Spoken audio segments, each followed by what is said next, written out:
Welcome back to the Art of Dialogue. Thank you guys for tuning in once again. We have a very special guest here today. I usually like to introduce the guest, but more importantly, I would like for him to introduce himself. Could you introduce yourself, brother?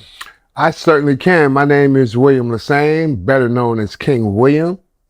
I am the son of Miss Gloria Cox. I am the son of Mr. Thomas Cox. I am the son of Mr. William Osborne Lesane Sr. And I'm also the nephew of Miss Afeni Shakur. And I'm the oldest cousin of Mr. Tupac Shakur. Thank you for coming. I appreciate your time. Thank you for showing up. And for me, how I like to do it, I'm going to get right into it. If you can take me back to Milwaukee, involving the incident where Tupac got into an incident over Yummy Sandifer, and who Yummy Sandifer was, and what happened during that incident involving Tupac when he got into the situation involving Yummy Sandifer. Yeah, when you asked me that, that brought back so many memories about that. It all started when the incident with Yummy Sandifer happened. And Yummy Sandifer was this young man out of Chicago. He was about 10 years old at the time, but he was also a gangster and a killer. He was a 10-year-old killer. And he had murders prior before the murder that actually gave him notoriety. And that was the murder of this young girl who the older gangsters in Yummy's community in Chicago put a hit on. And they sent Yummy to do the hit. And all this played out in the article that Tupac read about Yummy Sandifer. It detailed what happened, the backstory and everything. And long story short, Yummy Sandifer killed the girl, and then the gangsters that hired him to kill the girl killed Yummy. And Tupac read this story, and it was a coincidence at the time that we were going to Chicago a week later to do a show, actually in Milwaukee, but we was going to land in Chicago and drive to Milwaukee. So with that in mind, Tupac, he was very angry when he read that article, because his thing was like, grown ass men is getting kids to kill babies. The little girl was younger than Yummy, know? So that pissed him off. And I can see the anger brewing in him as he's reading the article. So I guess he had his own plans of how he was going to deal with this issue when he got to Chicago, but it was unbeknownst to us, right? Because what he did next was he ran into Jam Master Jay. We was in New York at the time, and he ran into Jam Master Jay. And I don't know how the conversation transpired, but Jay promised that he would send some of his people to meet us when we got to Milwaukee. They actually met us when we got to Chicago, right? And sure enough, on the way to Chicago, when we got there, we got to the hotel, his people were there. And they had all the creature comforts for Pac. They had a bunch of pistols, you know what I'm saying? They had a whole lot of weed, and they hit him off with all that, and they was going to be our bodyguards or chaperones or just our partners as we went through and navigated through Milwaukee.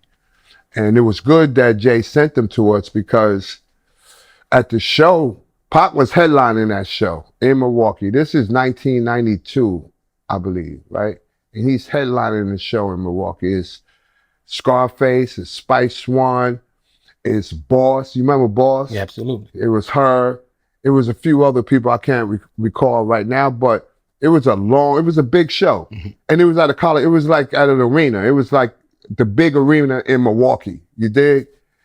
And all these guys, Killer Mike, okay. But all these guys came on and they performed, and then Pac came on last. And he came on and did a couple of songs. We all standing on stage with him. It's me, it's Man, it's the Outlaws.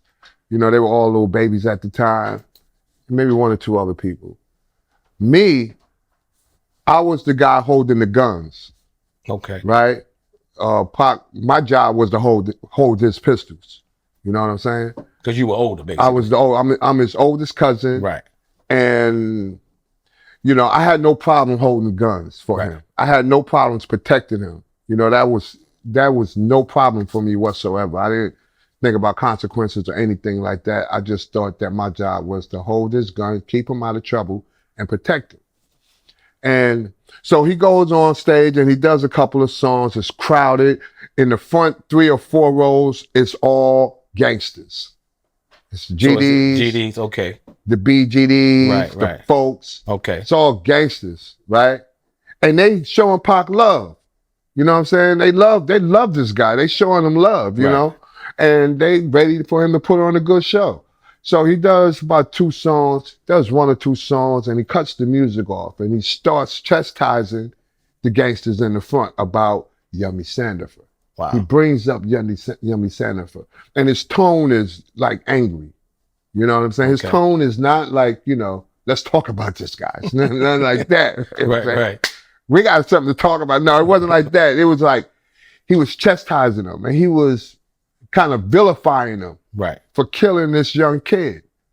And, you know, the gangsters were offended.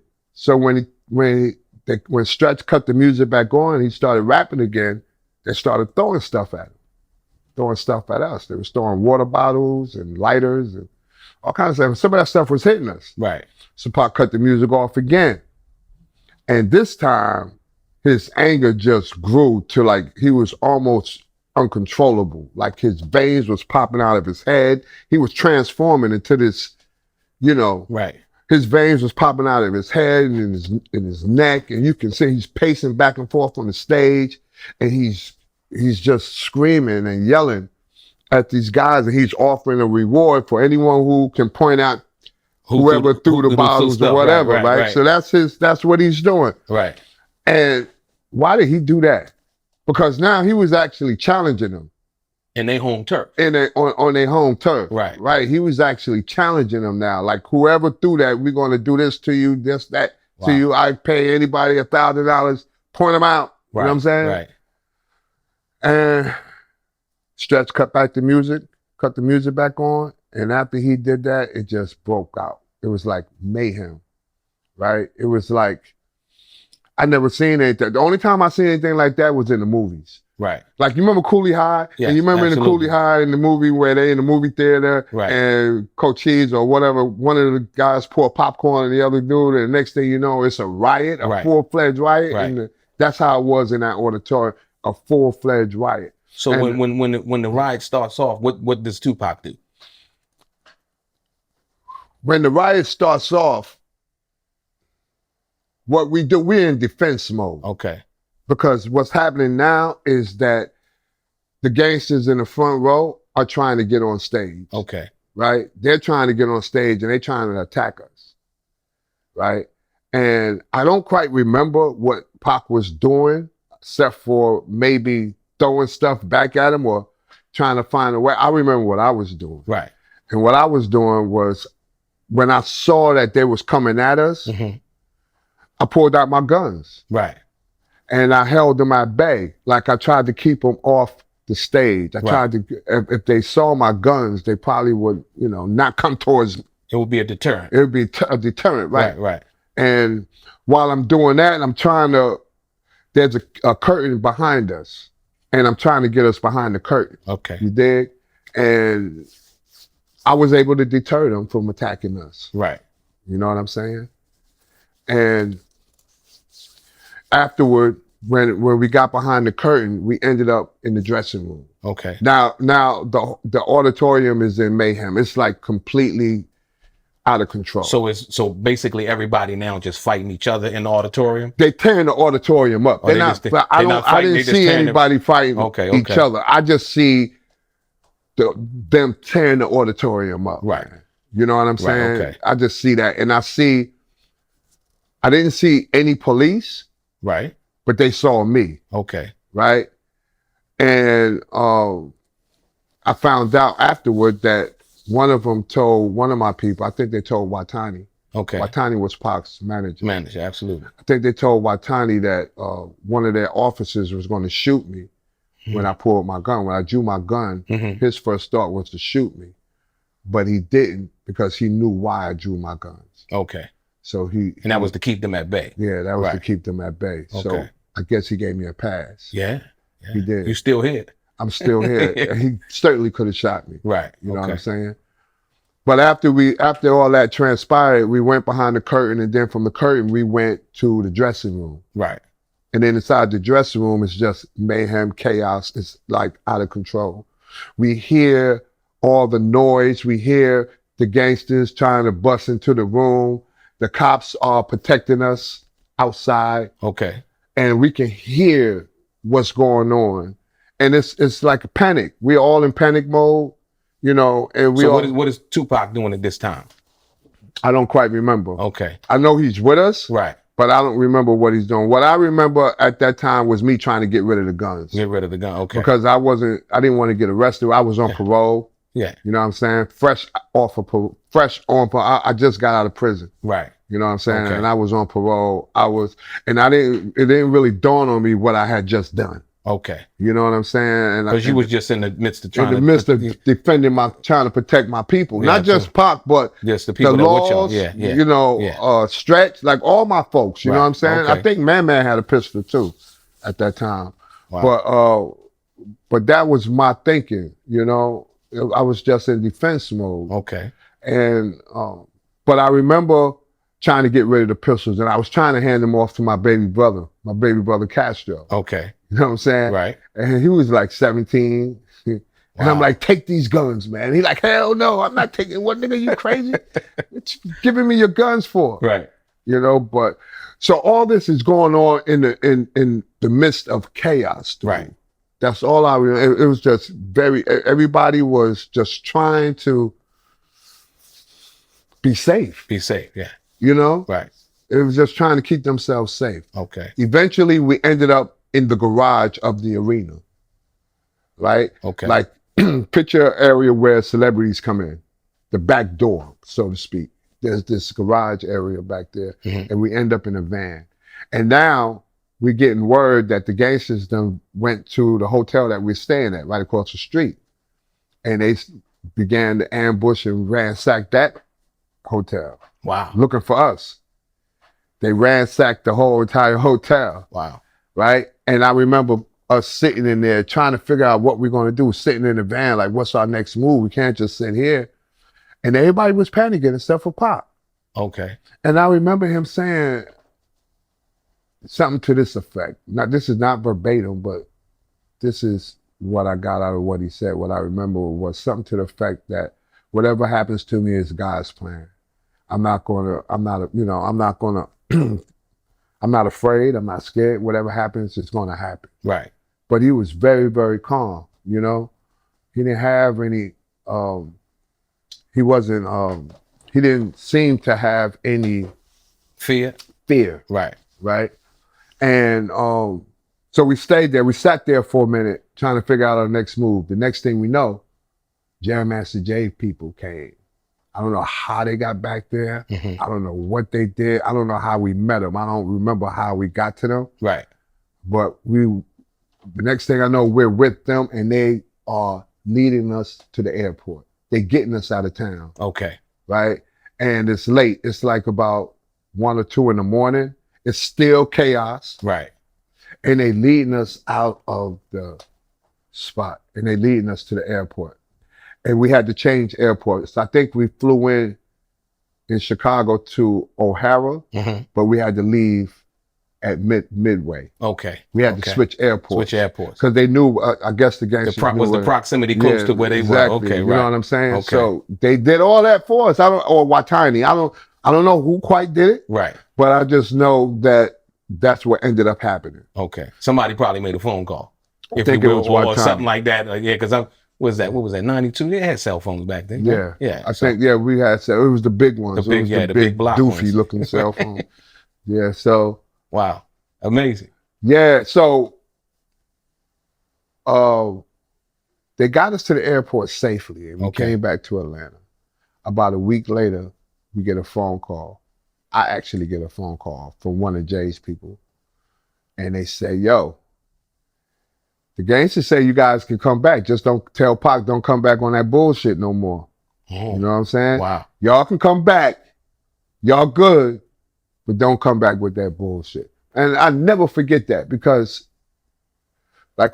Like not many people in that life Right. will extend that kind of olive branch to you after you come on their turf and offend them. Right. Or they feel disrespected. Or feel disrespected. Yes, That's sir. the word I'm looking for. Absolutely, Yeah, more yeah. than offense. It's a disrespect, Yeah. a downright a violation. Right. You know what I'm saying? Not many gangsters will extend an olive branch of forgiveness to you after that, after you have transgressed that way. Yeah, facts. But they did that for Pac. And now I thought that was interesting. I was like, wow, this dude got, he's just more than an average rapper. This dude has some type of influence on people, or he has the power to influence people. The right? charisma. The charisma. Yeah. But not only just the charisma, but the ability to stand on a principle. Right. Right? In defense of, and when I say stand on a principle, I'm talking about how he defended what happened or was angry about what happened to Yummy Sandifer. Right. But stand on that principle of defending his honor and his character, and at the same time transgress rules and regulations on someone else's turf. Yes. And then still get forgiven for it. Right. That kind of gave me a different look about it. I think when you say that, I think real recognize real. Yeah. And not only did they might have felt disrespected, but they also learned to respect him because he was man enough, because it probably wasn't many people at that particular time that would have even done that. Or would have had the past to do that. Right. Right? Right. Like you're not qualified to do that. Yes, sir. You don't have that, you don't have that authorization. Right. You know what I'm saying? Right. You haven't earned that. Right. But apparently he did, and he did come back to Chicago maybe a year or two after that. Okay. And it was all good. It was all good. Yeah. So there was an interview that Tupac did, and where he talked about, I believe, you being in prison in relation to the Quad Studio, and it being a setup, who was involved, who was responsible. And he said, because my cousin was locked up with him, and you evidently relayed a message to Tupac as to who you found out who shot him or who was involved with that. Take me through that and give me what you told Tupac at that time, because you were locked up evidently, and tell me, how did that all transpire? Yeah, so that's a hell of a story in itself too, man. So we all came. Tupac had already had the rape case. Okay. Right, the rape case. He was going back and forth to court for that. Right. And he was living in Atlanta at the time. So you were in jail at the time? No, you weren't. You were home. Okay. We were home. Okay. We came to New York together. Okay, got you. Right, him and I and the Outlaws. And we came to New York because he had to finish shooting the movie Bullet. Okay. And my job was to, of course, tag along with him everywhere he went, make sure he didn't get in any trouble. Okay. And all that. And for the first couple of days, was it Bullet above the rim? It was Bullet. It was Bullet. Okay. Yeah, it was shot in Brooklyn. Okay, got you. All right. Just Mickey Ward. Make sure, yeah. I remember because he kept the patch. He wears a patch. His character wears a patch in the movie. That black patch. Yeah. Right. And he kept that patch on. Okay. After shooting, because he stayed in character. Okay. And so that's why I know it was Bullet, right? But so for the first couple of days when we arrived in New York, I'm with him. We're going to the shoot in Brooklyn, and he's doing this thing. Then one night, I meet some of my old partners because we were staying. Our hotel was in the area where I made all my money, where all my people were at. Okay. It was in that area, right, Midtown New York. And by the way, my background at the time, I was never a big dope dealing type of dude. Right. Never sold a lot of dope, but I was a con man. I played 3-card money. I played top in the ball. Old heads know what those games are. Right. Sidewalk games. I was a short con player. Okay. Right. And in Midtown, in the area where our hotel was, that's where we all are at, in that area. It's a tourist area. Okay. Right. So that's where his hotel. So while one night he was still shooting, he was in a hotel, I don't remember. I ran into some of my people out there and I started hanging with them. Long story short, I got arrested. I got knocked. And I was on parole. And I couldn't get out. Okay. I couldn't get a bail. Right. Because I'm on parole. And 2 days later, Pac has this studio appointment at Quad. I didn't know about it before I got knocked. I didn't know about it. It wasn't nothing that he told me. You know, it wasn't planned, right? It wasn't on our schedule. It wasn't on our agenda. He was just there to shoot the movie. Right. But from what I heard, he did get a phone call. It was unexpected. So of course it wasn't planned. It was an unexpected situation that occurred. None of us thought that it was going to happen, but it did. It occurred. He got a phone call from Lil Sean, from what I understand. Right. They invited him. You know, it was spontaneous. They invited him to come over and lay a verse. Right. And, but I was in jail when it happened. Now, so he goes to the studio and he gets shot, right? So I'm in Rikers Island. I'm in this joint called Beacon, right? Okay. Rikers Island. Beacon is wild. It's like, so Beacon is like a quad. No, Beacon is like a jail. Like Rikers Island got like 13 or 14 jails. Right. On one big island. So it's like, is it a unit? It's Yeah, like a unit? no, it's a jail. It's a whole different jail. It's a whole building. Wow, okay. Right? Okay. With like 2,000 inmates in it. Gotcha. And Rikers Island has like 13 or 14 buildings like that. Right. Two or 3,000 inmates in it. Wow. In each one of them. That's why it's the largest jail in the city, in the country. It's the second largest jail in the country. Okay. So I'm in Beacon. I'm in my cell. It's about 2:00 in the morning. There's trustees. We call them house gang. Mm-hmm. But I'll just say trustees so you're familiar with what I'm talking about. And these are guys that they keep the quad clean. Mm-hmm. You know, they serve the food when the food comes. Like house gang, tell the CO turn the radio Yeah, up. right, exactly. Change the channel. Yeah, you know what I'm saying? Yeah, I know what that is. You know what I mean? Yeah, House gang, right? Okay, right. So house gang is you know, doing their thing. I'm in my cell. I'm not asleep, but I have my headphones, the Walkmans, the Sony Walkmans back then. And I had my headphones on and I'm listening to something. I don't know what it was. And the house gang guy, I'll never forget it. He's banging on my cell. The TV is on, but I'm not watching TV. Mm-hmm. He's banging on my cell. And he's like, yo, your cousin just got shot 5 times in the head. Oh, Tells wow. me just like that, right? Wow. Yo, your cousin just got shot 5 times in the head. 5 times in the head. I'm like, what? I take I could hear what he said. I heard what he said. Right. And I take my headphones off. I'm like, 5 times in the head. And he's like, it's on the news. It's on right now. It's on the news. And what I see is Biggie and Puffy outside. I see sirens. I see officers. I see a crime scene. Okay. Right? In front of Quad Studio. And I hear the reporter saying Tupac Shakur has just been shot 5 times. They don't say 5 times in the head. They just say 5 times. Right. Right. So I'm like, damn. This is 2 days after I got arrested. Right. So I'm like, damn. You know, I'm like, wow. They tried to kill him. So I'm like, you know, I can't really describe how I'm feeling except for I'm not really there in my like I'm in jail, dude, right? So I gotta deal with jail. You know what I'm saying? I'm in jail, I gotta deal with these niggas. They talking about Pac getting shot. I gotta check a nigga if he say the wrong shit. You feel me? Like I'm in that mode. Absolutely. You know what I'm saying? Like, because you know, people talk, and you might hear somebody say they should have killed them. And then I gotta check them, you know, or not check them. You know, I gotta be aware of my safety. You know what I'm saying? So I'm in that type of mindset.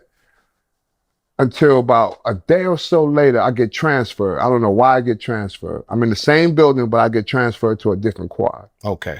And I run into an old friend of mine from Brooklyn. We came up together. We came up through Rikers Island together. I was not born, but I was I was literally raised on Rikers Island. Right. You know what I'm saying? I spent all my teens and my 20s and some of my 30s on Rikers Island. Okay.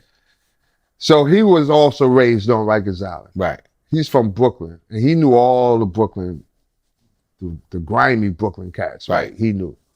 And we talking about, we see each other and we, hey, what's up, man? Long time, blah, blah, blah, blah, blah. Last time I saw you, blah, blah, blah, blah, right? And we kicking it.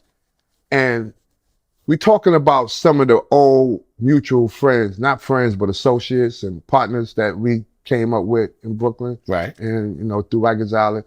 And I asked him about a couple of people. He asks me about a couple of people.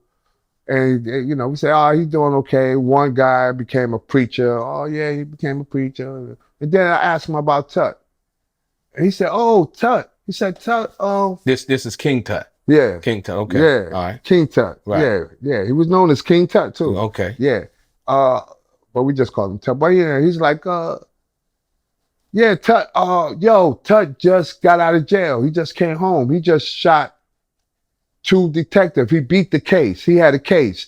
He shot 2 detectives that came into a barbershop in Brooklyn looking for him. Mm-hmm.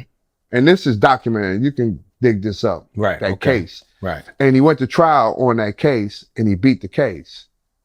So he's telling me about that case. And I'm like, wow, because I hadn't seen Tut, like this is 1991 or 92. I think this is 92 going into 93. Right. Yeah. And I hadn't seen Tuck since like before I went up north. I went up north in 87. I came home in 90. And then I went back up north and I did the rest of my time. I had 6 months left on parole. Okay. I had 6 years. So anyway, I think I seen Tuck the last time was like 86. Okay. Right? So he says, yeah, he just came home. And he the one that shot Tupac. Wow. Right? He didn't know Tupac was my cousin, the guy that's telling me this. He didn't know I was related to Tupac. Okay. He's just saying, yeah, because it was just on the news. He's the one that shot Tupac. And I said, oh, really? And I didn't tell him Tupac was my cousin. I didn't say, that's my cousin. Right. I didn't say nothing. I just let him talk. And he gave me, a little bit of more information about that. And he told me it was Tut. Wow. And I knew he knew. Because they from the same area. I know he know. Right. You know what I'm saying? So that's when I found out who shot him. Okay. And that's when I realized that if I had been with Pac at that time when he went to the studio, if I had been with him, I'd have recognized Tut. He'd have recognized me. I don't think that would have happened. Okay. Because I know it wouldn't have happened. Right. Because we like Tut and I, we grew up in Rikers Island too. He grew up on Rikers Island. Right. Tut was a well-known stick-up boy. He was well-known. He had a gift. He stuck up his own mom's church. We knew that. You know what I'm saying? But he had a gift for that. You know what? Mm-hmm. You know how I know you're telling the truth? Mm-hmm. Because I know somebody that knew Tut, that was like his neighbor. Mm-hmm. It's a female. Mm-hmm. And she told me the same story. Yeah. So. He had a gift. He was gifted. Right. And he could fight too, man. He had good hand skills. Right. And he got money. He was making money. Plus he did other things. Like he boosted. Right. He played the shot. These little games. That's pickpocketing. Pickpocket, okay. With a chick, like a chick, he'll ride with a chick and she'll play. You know what I'm saying? He'll hold her down or whatever. He was a player. Right. But he was also a stick-up boy. Right. You know what I mean? And I knew him. You know what I'm saying? Just not like I never hung out with him or anything like that, but just, passing through Rikers Island, we see each other in the child, we see each other in the mess hall, we see each other in the gym or whatever. Right. We kick it, hey, whatever, I mean, keep it moving. Or I'll see him in the street, we're in traffic, keep it moving. Whatever, and keep it moving. That's how I knew him. Right. You know what I'm saying? But I know if he'd have saw me, that wouldn't have happened. Okay. My cousin, he wouldn't have did it. Wow. Because he would have had to shoot me. Right. And I don't think he would have shot me. Right. Maybe he would have. Maybe he would have, yeah. You know what I'm saying? Maybe he would have. Right. But so, I don't think so. Can I ask you this question? So the question in relation to Jimmy Henchman, and as it relates to that situation. Yeah. Do you think that Jimmy Henchman was ultimately behind the shooting of Tupac Shakur, your cousin? I don't know who Jimmy, at that time, I didn't know who Jimmy Henchman was. I never heard of him in the 80s. So because Tut and Jack, Haitian Jack, these are guys I knew in the 80s, during the 80s. Okay. Right? Okay. During the 80s. I didn't know Jimmy Henchman. I never heard of him. I know he was around though. Right. Because he was part of it. He was with them. He was down with them. Like they was all clicked up. in some way, shape, or form. You know what I'm saying? Okay. But I had never heard of him. So Jimmy Henchman was a new name to me. Like I didn't know who he was. I can't really speak too much about him. About him, right? His name and identity never came up to me until came. Pac mentioned his name. And when Pac mentioned his name, I told him I don't know him. You know what I'm saying? Yeah, because actually you was in jail at that particular time. Right. I was in jail, and the name wasn't familiar to me. Okay. From any time, like, because what he was trying to convey to me was like they was all together. Henchman, Tut, and Haitian Jack probably all came from the same hood or whatever. They knew each other. Who was trying to convince you of that? Pac. Pac was trying to convince you right. that. Okay. He's trying to figure out what happened. Okay. So this is Pac's thing. It was Haitian Jack that got Jimmy Henchman to get Tut to shoot me or some shit like that. Some variation of that kind of shit. Right. So that's how he's looking at it. Right. And when he talks to me about it, and he mentions Jimmy Henchman, I don't know who he is. So there's nothing too much I can say about it. Right. So that's important, because was Tupac, did he have any kind of disenchantment? Because the rumor was, and I'm sure you probably could clear this up, the rumor was that he had disenchantment with Jimmy Henchman in regards to him wanting to be his manager, and Pac was like, no, because he said that Jimmy Henchman basically was extorting Puffy, and they were trying to come at Pac the same kind of way and wanting to be his manager or something like that. That was the information that I got. And they had words prior to that, and it was supposedly that Tupac said something disrespectful to Jimmy Henchman. That could be true. Yeah. I heard it a different way. Okay. I never heard Jimmy Henchman's name. Pac never mentioned Jimmy Henchman's name. Okay. So none of this sounds familiar to me. Right. But I heard something similar to that as it applied to Jack. Okay.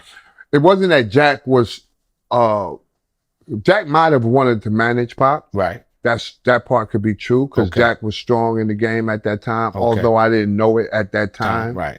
You know, I just knew him. I didn't even remember where I knew him from at that time. Right. Right. But that could be true. I don't have any information on that. I can't confirm or deny that. You know what I mean? No, I appreciate that. Yeah. Thank you. Is it any truth to the rumor involving what Tupac had mentioned on the Machiavelli album, and him saying that Haitian Jack had set him up, implying that? Is there any truth to that from your understanding? When it first happened, we thought that Haitian Jack set him up, no doubt. You know what I'm saying? Because it all made sense. You know, him and Jack fell out. I wasn't there when him and Jack fell out, but eventually it fell out. He told me why they fell out, though. Pac told you? Yeah. And why did they fall out? He said that, first of all, he started losing respect for Jack. First of all.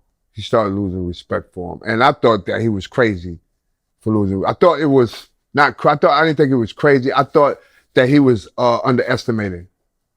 You know, he didn't know enough about Jack to start losing respect for him. Right, because what comes with that is now he's not mistreating Jack, but he's not showing him respect. You feel me? Yes. And I thought Pac, that was a bad move when he started, because I began. Now I realize, I remember where I know Jack from. Okay. So now I know his history, I know his background, everything. Okay. And I'm telling Pac, you know, you don't deal with people that way. Right. Those kind of people you don't deal with. You don't blow him off. Yeah, you don't just blow him off. You treat him with respect, and you separate yourself with him at the same time. There's a way to do it. It can be done. There's a way to do it. Spoon. Yeah, exactly. Right, you know what I'm saying? Right. You just stop hanging with him, but you don't like when he comes around, he speaks to you or whatever, or you don't talk greasy behind his back. You don't, and I tried to explain that to him. And a lot of, people in my family, they might think differently about how I was dealing with Pac about that. Mm-hmm. But I was dealing with him about that based on the code that I grew up on. You did? And the understanding that you had. Understanding that I had from a street perspective, not from no other perspective. Right. Not my cousin's a celebrity. Nah, none of that. He's a rapper. I'm a street dude too. You know what I'm saying? Absolutely. And that's how I would deal with Jack. You dig? Right. I'm not going to just blow him off and just talk crazy about him behind his back. Right. Pac talk crazy about him behind his back, from what I understand. Right. And He kind of told me he did. You know, he did an interview at a club, and he was with Madonna. Okay. And he said something about Jack, something to the effect that he don't mess with him anymore. I said something else that could have been taken as disrespect. Right? Disrespect, right? But so when he got ambushed, that's what we thought immediately. Right. That was the first thought. Jack had sent the word. Yeah, Jack sent the word. Absolutely, right. Oh, wow. But as time goes by, in hindsight, we know that that's not true. Okay. Right? Like, I really believe Jack didn't set him up because, number one, I believe what his explanation was that there's people around me who. This is Haitian Jack's explanation. Yeah. Okay. I'm not quoting them. I'm just paraphrasing. Right. Just paraphrase. Yeah. And there's a video of it. You can pull it up. He probably said it somewhere. Yeah. On Vlad. I don't know. But that there were people around him that respected him. Right. That didn't like how Pac was disrespecting him. Okay. Put it that way. I don't know. They acted unilaterally. Yeah. They without acted, his consent involved in that. Right. And did okay. Right. They acted on their own. They acted as lone wolves. Right. You know what I'm saying? To defend his honor. Put it that way. Right. Now, I can believe that. Right. You know, I can believe that. But also, I believe that I can believe that, and I can believe what Pac said. But I really believe that it's somewhere lies in the middle. The truth somewhere lies in the middle. Right.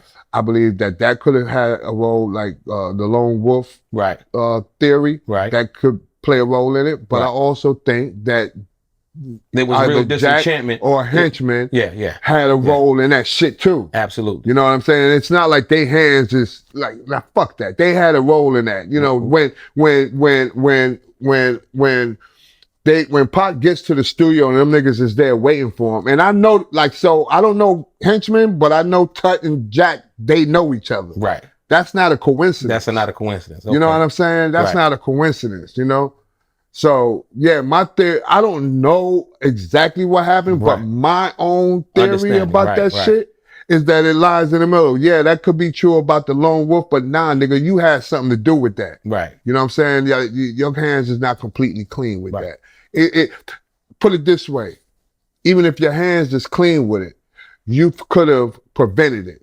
Right. You know what I'm saying? Right. You could have said something to somebody. He might didn't sanction it, but you could have made sure that nothing like that would have happened to the guy. You know what I'm saying? Because my man walked into a ambush, right? Yeah. You know, he walked into an ambush in Midtown, like on 47th Street and Broadway. Right. You don't walk into an ambush on 47th Street and Broadway. Right. That's a tourist area. Absolutely. You know what I'm saying? And there's always detectives in there. That's where I hustle at. Right.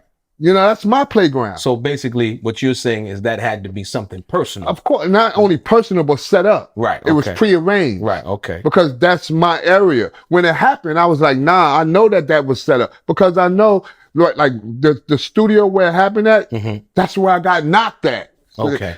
3 days before. Right. You know what I'm saying? Right. True that. For my parole, that's where I got knocked. Okay. You know what I'm saying? So, and I got knocked by detectives.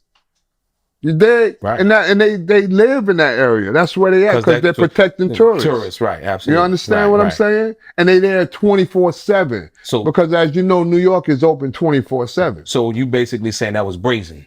Not only was it a setup, but it was brazen. Exactly. To make it happen. And they had a pass. They had a pass to do that. Okay. They had a pass. I'm sure of it. And somebody, like you said, when you say, well, King Tut, then you know he wasn't unfamiliar with gunplay like that. Of course not. He was one of the best at it. Right. Yeah. He just beat a case. Right. That's what I'm saying. Detectives. Absolutely. That's what I'm saying. So yeah. Wow. Interesting. It is interesting, man, because that, that's the backstory. Like that's the cultural New York street backstory shit. Right. That goes with what happened to Pop. Right. That's just not something that just happened. That's why we got you here. Yeah. Yeah. That's why not we got you on all the dialogue. Happened. So. You did. After Ayanna Jackson had accused Tupac of rape and he was locked up for that situation, is it true that she contacted you? That's absolutely true. Yeah. I was surprised as hell. Like, why would you call me? I never heard of her. I didn't even know her name. Right. Like when she accused him of rape, I didn't know who she was. I didn't know her name or nothing. And she called me. And I don't even know how she got my number. Maybe she told me how she got my number. I forgot. Right. This happened in like, while Pac was in jail. While this happened, Pac was in Clinton, Dannemora, upstate New York. So he was already convicted. Okay. He was sentenced. He was in upstate New York at Clinton. I was going to visit him every month while he was upstate. Okay. So the phone call was either after I had just left him or was on my way to go visit him. Okay. It was timed perfectly. Wow. You know what I'm saying? Wow. Now that I think about it, it was timed perfectly, but I don't remember the details of what we discussed on that phone, like verbatim. Right. But the conversation went like this. It was about her saying to me, she was saying to me that her life was in danger. Okay. My life is in danger. Right. And I'm like, I suspect that it may be, you know what I'm saying? Because, you was dealing with people who can put your life in danger. Right. Dig? This all you was, and she said, and I remember asking her when she said that to me, I said, so that means that Pac did not rape you? Right. Or Pac did not tell you, you're saying Pac did not rape me? She said, no, I'm not saying that. She said, no, I'm not saying that. But my life is in danger. So like I said, I don't remember the details of the conversation. Right. What I remember is what I got out of the conversation, Okay. right? Okay. What stayed with me was that after I finished talking to her, I came out of that conversation thinking that, no, I know my cousin didn't touch you. That's number one. I know that. And I believe you had to keep that accusation alive, right, for the sake of your life. Right. Like you can't make the accusation and then have him convicted of the accusation, right, and then call me afterwards and say, no, he didn't do it. But then in the same sentence say my life is in danger. So what are you really trying to tell me? Are you trying to tell me that your life is in danger if you don't reverse your accusation, right? Against Tupac, right? Like or against the other people, right? Right. But they were never really they were charged formally, right? But they were never really tried for that, right? You did? No, that's what I'm saying. So when she's saying this to you, what it kind of said, well, my life is in danger. If Tupac's already convicted for whatever reason, right? That absolves them. Yeah. That absolves them. Right. So, so I'm wondering who, when she says that to you, just you telling that to me, what could that be? Could that be her in danger from Jack, from whoever else might be putting that kind of pressure on her, and her calling you to tell you that because Tupac is far from what we understand putting her life in any kind of danger because he's in Dannemora. Yeah, he's in Dannemora. There's no way he can put her life in danger. Right. But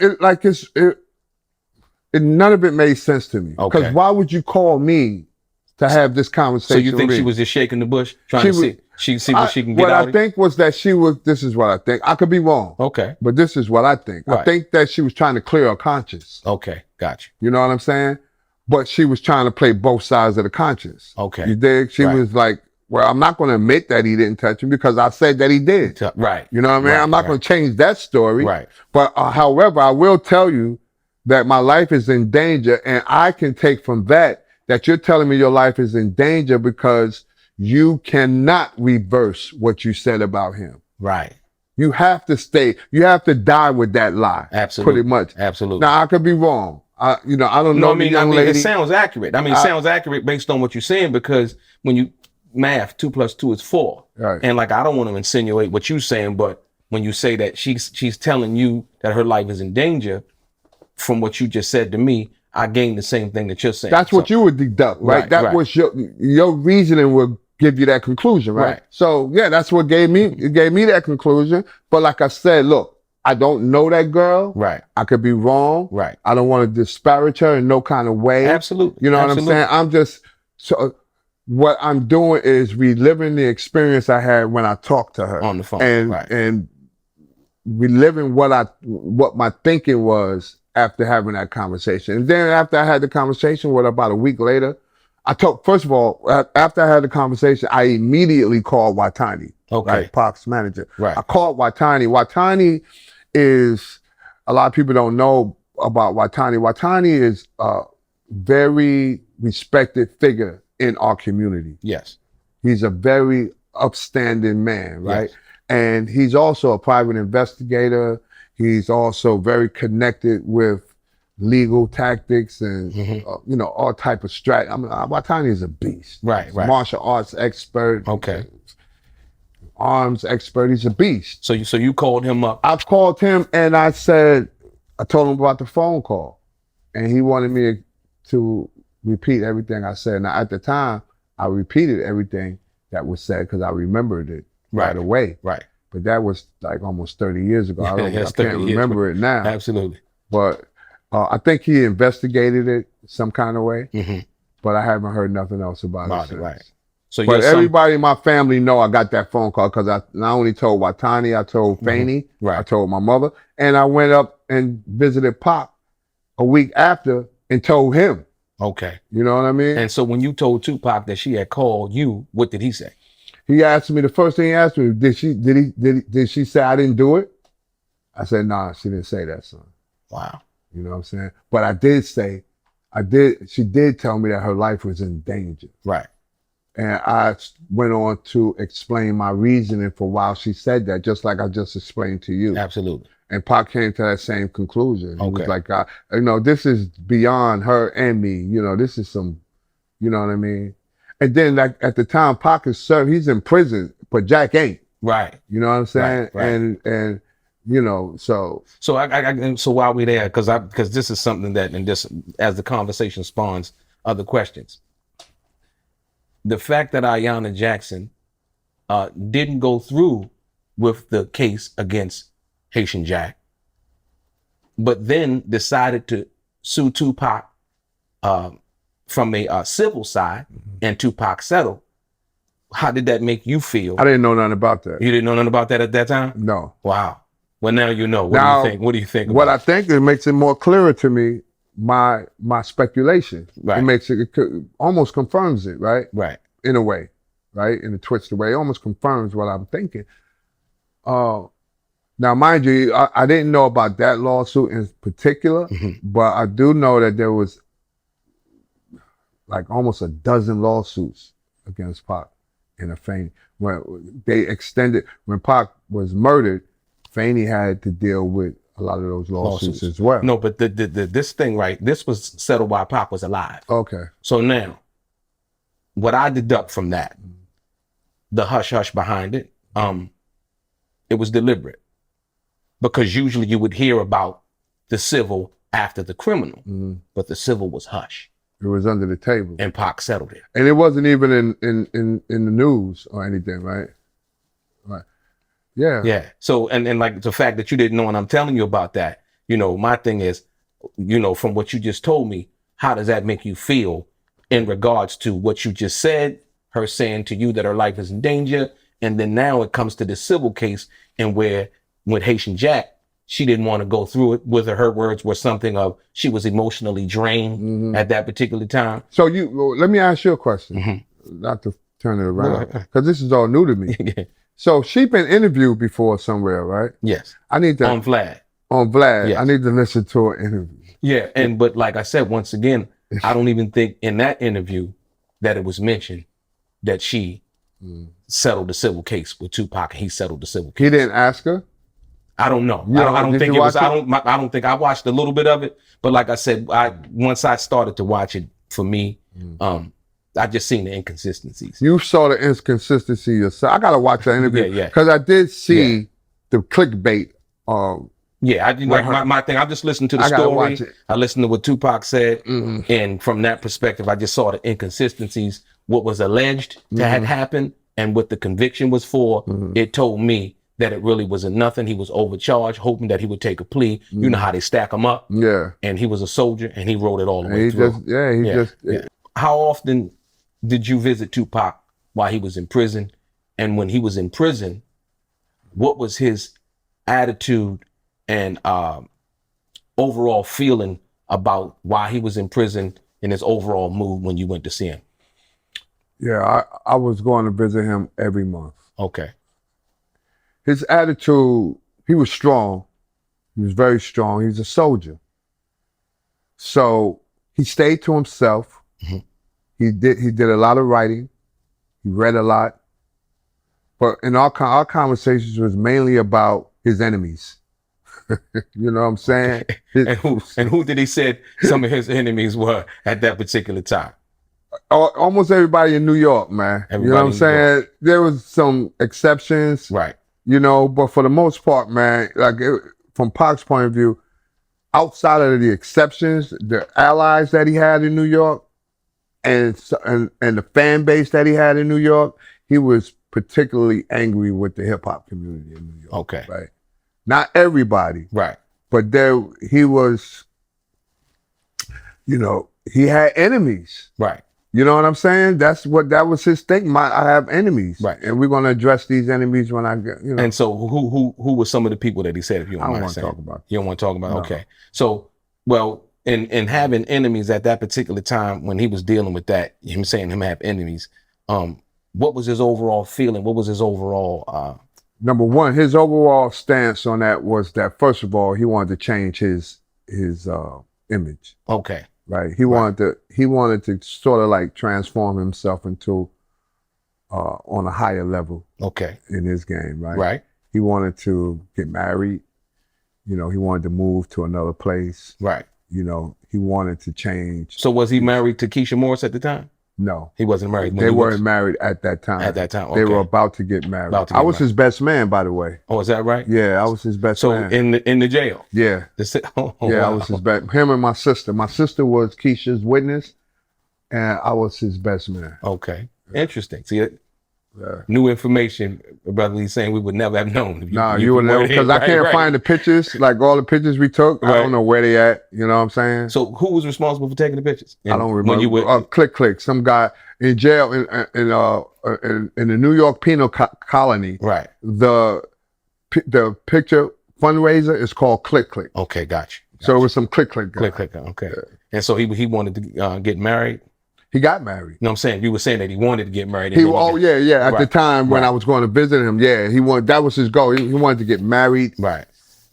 He wanted to settle down. He wanted to disclaim thug life. He wanted to kill thug life. Kill thug life. You know what I'm saying? Right. And he wanted to take another persona that would have advanced him on another level. On a higher level. Yeah. Okay. He was reading Machiavelli. Right. You know what I'm saying? The book Machiavelli by Prince Machiavelli. Right. He was reading that book and he was getting inspired by that. He was reading a whole lot of other books. And, you know, he was talking about how he was having problems getting his packages in the prison. Okay. You know, same complaints that I would have in prison. Right. You know, food is nasty, bazawoo. They're not giving me my cigarettes. And, right. You know, they keep me locked in. But, you know, he wasn't in population. They wouldn't, and it wasn't like he couldn't go to population. Right. Pop could have went anywhere he wanted. Like we, you know, all through New York State prisons, we were strong in those prisons. Absolutely. You know, we got people all over those prisons. That wasn't going to be a problem for him. Right. But he didn't want to lean on them for any type of support that way. He wanted to do that. He said this to me personally. He wanted to do this himself and not lean on them from any support. Right. Because sometimes that can be reversed. Even though you Tupac Shakur, you know, you need me. Hey, man, I need you because X, Y, and Z on whatever level. And by the way, send something to my books. You know what I'm saying? Nigga, you got money. Yeah, send that. Let me get some some noodles at the commissary. You know what I'm saying? Right. Very interesting, man. I really appreciate that. How did Afeni and the family feel about Tupac when he wanted to sign the death row? Well, you know, first of all, let me preference what I'm about to say with this. Right. When a person is in a situation that, like Tupac was, in jail, lost his freedom, accused of a crime he didn't commit, vilified for some crime that he did, you know, for a rape charge, humiliated, sitting up in all 300 miles from New York City, prison, you know, you don't know, you can't judge that person's mindset. Right. That's number one. Right. Absolutely. We didn't realize it then because we was all, you know, none of us were who we are now. Back then. Then. Yes. You know what I'm saying? Absolutely. So we're looking now in hindsight, we're looking back. So that's number one. I want to get that out. Absolutely. But what most of us thought was he was making a mistake, obviously. Okay. You know, he was signing his life away. Right. You know, and he was signing with people that, you know, he couldn't trust. Right. You know, we didn't trust, you know, I mean, you know, but no, the reason why I asked that, because also in Dear Mama, Tani had said the same thing.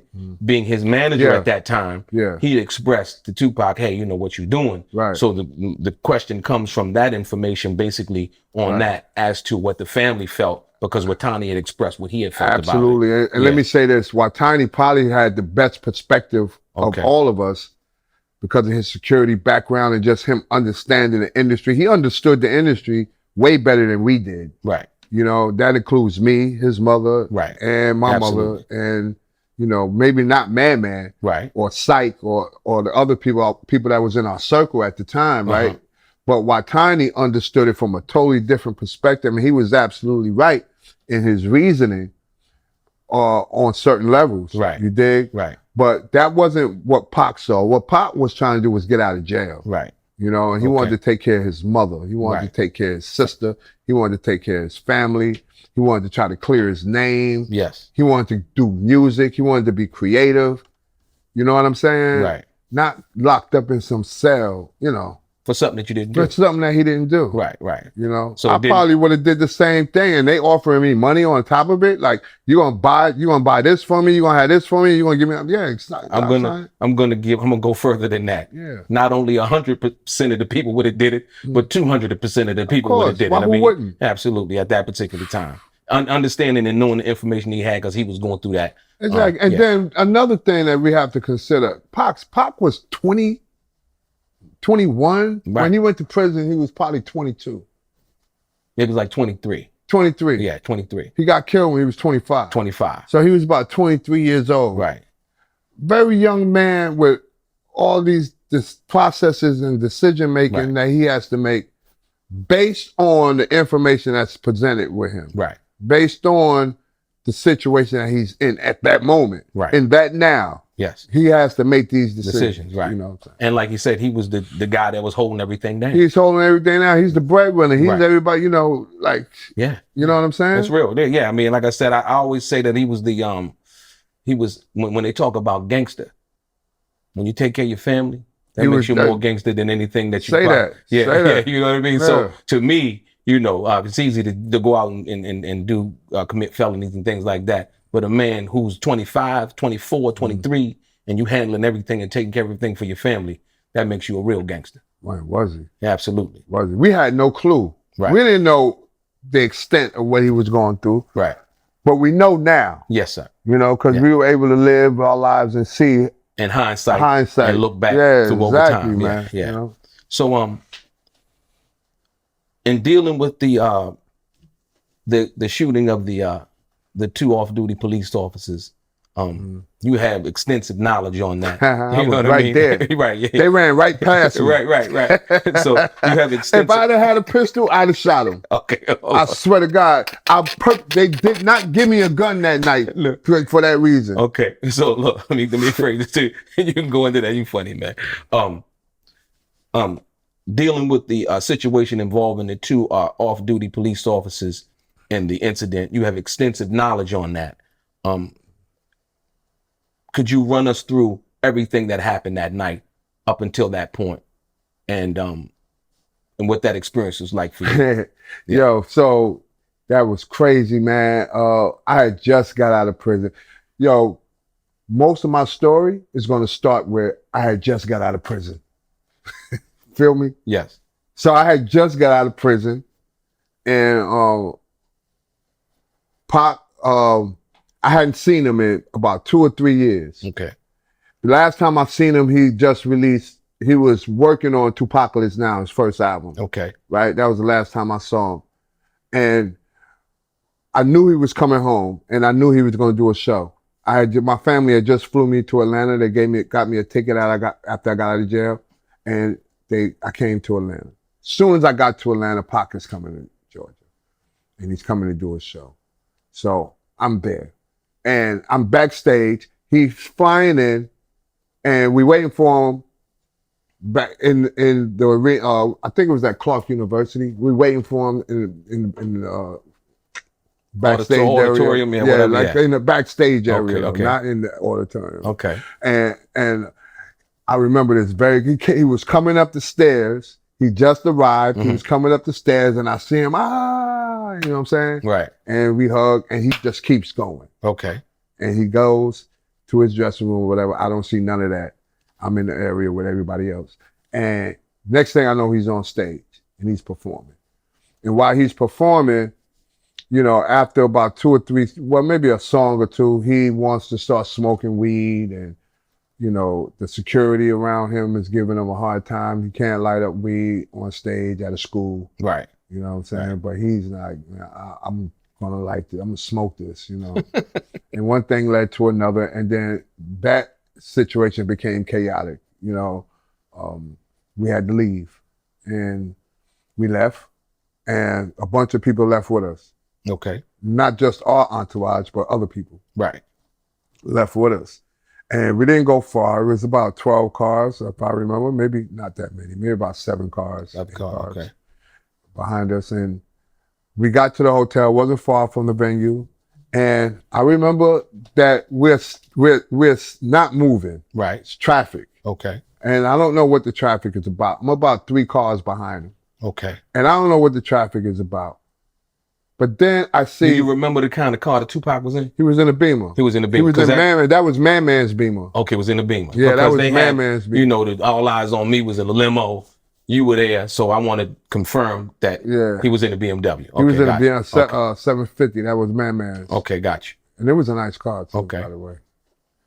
And that vehicle was the lead vehicle. Right. And then it was Pac's Benz behind that vehicle. And then I was riding with my cousins in their vehicle. Okay. And so I see when after a while, I see Pac start screaming out the window. Cause I'm looking out the window of my car where I'm at, and I see Pac interacting with 2 white people. Right, right. First he's screaming out the window. He's screaming out the window. And then I see him interacting with 2 white people. Okay. I don't hear everything except for this. When he's arguing with them, one of them takes out his gun and busts the window of the BMW. Okay. The passenger side. Right. He cracks it, and my guy flipped out, man. Tupac flipped out? Yeah, he just lost. When he did that, first he pulled the gun out. He pulled the gun out on Pac and told him to run. Right. And Pac did he pulled his shirt up, and he pulled up his shirt and showed off his tattoo. This is thug life. We don't run nowhere. Right. And then dude bust his window out. Okay. And then when he busted his window out, Pac, my brother-in-law, he's my brother-in-law today. Okay. He had the pistol inside his coat. He had a Carhartt. Remember those Carhartt? Carhartt, yeah, the Carhartt. He had a Carhartt. Right. He had the pistol inside there, and Pac went in his coat and took the pistol as the 2 cops and the woman, there was a woman with him, right, were running after they bust out his window. This dude takes the gun out and gets on one knee, military style. It's dark outside. And they run in there about 60 feet away from him. And he gets on one knee and tells everybody to get down. And he lets off 3 rounds. Right. And they run right past my ass. I swear to God, I remember this so clearly. Why you didn't trip him up, Billy? Why you didn't trip him up? If I had it, I would have, man, because I was that mad. Because I just seen what they did. They violated the guard. They bust his window out, man. Who do you know? Right. So anyway, they run right past me. And I just said, shoot him. Right. And he does. He shoots the motherfuckers. Wow. And after he shot him, after I hear the shots, and I don't see if they got hit or not. Right. I run to him. And I take the gun. He takes off his hoodie. I didn't take it from him. He actually put the gun on the ground. takes off his hoodie. I take the gun, I put it in my pants. Mm-hmm. And I said, you missed. I know you missed. He said, nah, I got him. I said, nah, you missed. Right. But he did get him. Right. And he shot him in the ass and in the stomach. I don't know how he shot the other one in the stomach, but he did. I don't know how he did it. Right. It must have been a magical bullet. You know what I'm saying? Right. So he shot both of them. Was it one of them or he shot both of them? Both of them. Okay. He didn't shoot the girl. Okay. Wow. But he shot both of them. Wow. Wow. So when I took the gun, everybody scatters and they go up to the hotel. They go inside the hotel. Right. I don't go with them. I go my separate way inside the hotel. I go into the staircase and I walk up the stairs. Right. And I'm looking for, I'm trying to decide, because in the staircase there's it's a fire hose. You know those encased fire hoses? Right. Absolutely. That you see in the staircases in hotels? I'm looking for which one I'm gonna put, what floor I'm gonna go to. Do I want to go to the floor close to where we stand, or do I want to go higher or below? Right. Thinking where I'm gonna put this gun. I know I'm gonna put it in the thing. I actually end up putting it, I don't remember what floor we was on, but I hide it inside the hose and I go to the room. And when I get to the room, the girls that was with us, the people, my homies, my cousins, all my partners that was there, all our family, everybody is excited. Like the air in the room is, you know, everybody's full of excitement because they just witnessed Tupac shoot somebody. Wow. You know what I'm saying? Right. But he's sitting on the bed, like in this very contemplative state. While he's sitting on the bed, I thought that was strange, number one. Right. When I saw him doing that, I didn't pay too much attention because I wanted to see what was going on outside. Right. So I went to the window to look downstairs and I see these fire trucks coming. Okay. And I hear, I hear the noise of the sirens and everything. And I'm like, yo, you know, we got issues downstairs. And that's when he tells everybody to be quiet. Like everybody is talking and whatever, laughing, whatever. He tells everybody to be quiet. Everybody settles down. And he said, I want y'all to hear my new song. Wow. And he popped the tape in the box and whatever that is, and turned it on, and it was Dear Mama. And the dude was grooving. Like, you know, when Pac plays his music, he grooves to it. Grooves to it, right. You know what I'm saying? Right. He don't want you to say nothing. He don't want you to comment on it. He just wants you to listen. Listen. Right. And he grooves to it. And that's what he was doing. He was just grooving to it. And I was like, damn, this dude wants us to hear his song after he just shot 2 people. Don't you want us to get you out of there? Don't you want to escape? Right. You don't want to escape. You want to stay there and play your song that you just did in the studio. Wow. Cold piece of work, right? Yeah, absolutely. But that's what he did. He played it. He didn't have no panic in him. It was like he was totally disconnected from what he just did. Right. It wasn't real to him. Right.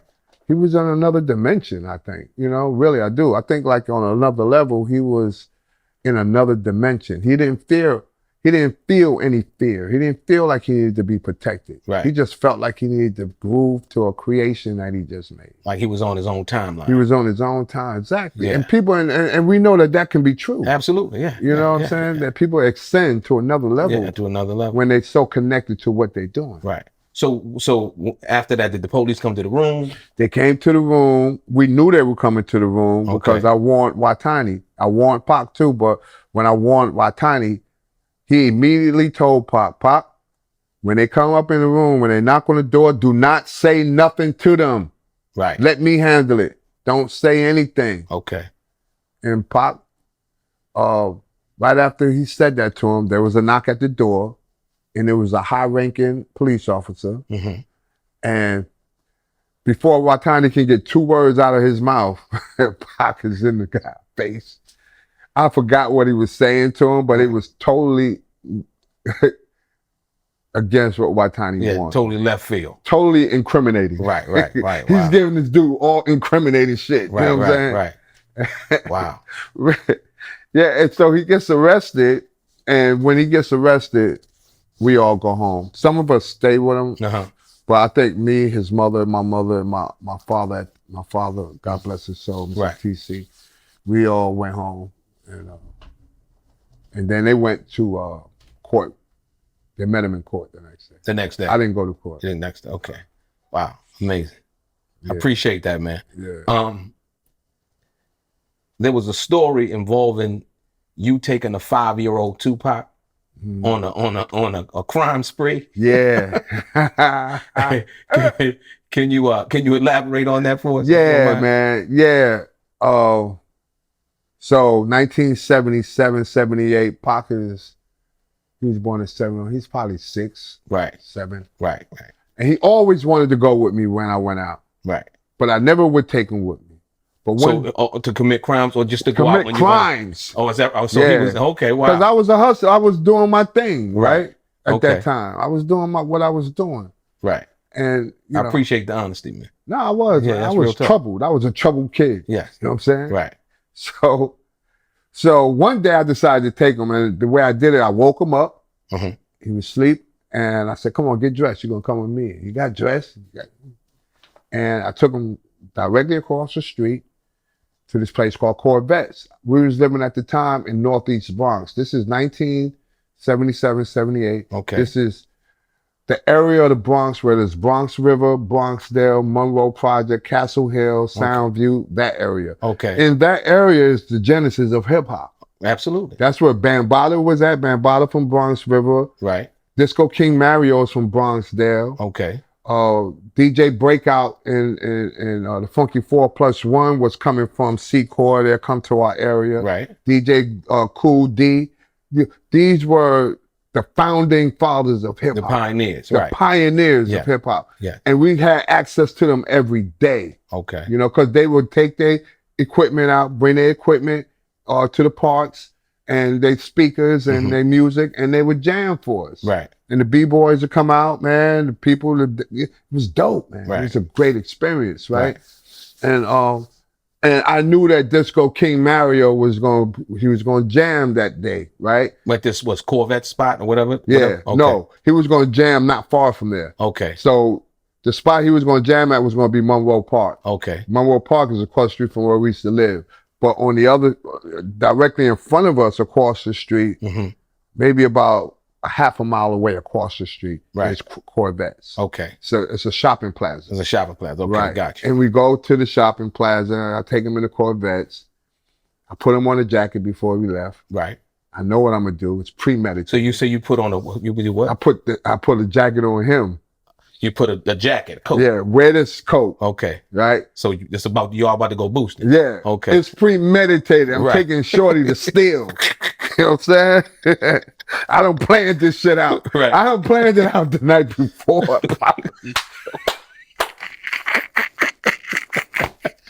You wild, man. My dumb ass, you know what I'm saying? I gotta get my weed, man. You know what I'm saying? So I'm planning this out. Right. So I'm taking them over there. And I take them to the album department to where the albums are. Right. It was albums at that time, obviously. Okay. Right. And I pick up a couple of albums. I don't remember what they were. And I stuff them in his pants. Right. And we walk out. I can imagine this is the visual right now. You know what I'm saying? I wrote about it, man. It's in my script. Is it? Okay, right. I wrote about that shit. Okay. That shit was cathartic for me. Right. But anyway, I stuck him in his pants. And we walked out, and a couple of hours later, sure enough, Disco King Mario brings out his equipment, and the park is live. There's, you know, people are there, they're dancing, they're doing the hustle, they break dancing. Oh man, if you haven't witnessed those times, man, I wish you could have, man. Right. Because that was just a different vibe, a different. Well, New era. York was, like you said, the epicenter. So I don't think many people viewed that. But if you were there to view that, but like I said, what will come later, we see it already. We see it already. It's $1 billion business now. So. And it's in its 50th year. Absolutely. Right? Yeah. Who would have thought? You know what I'm saying? Yeah. So Daha. yeah, man. Daha. Yeah, right. Never even thought hip hop. Yeah, absolutely. Yeah. I got a story about that too. Right. But anyway, so I walk up to DJ Disco King Mario. Shout out to Disco King Mario. Rest in peace. I walk up to Disco King Mario, and I'm like, yo, I take the albums out of Pac's pants. Here, give me what he gave me about 2 bags of weed for it. I think I gave him about 5 albums. Right. And he gave me about 2 bags of weed.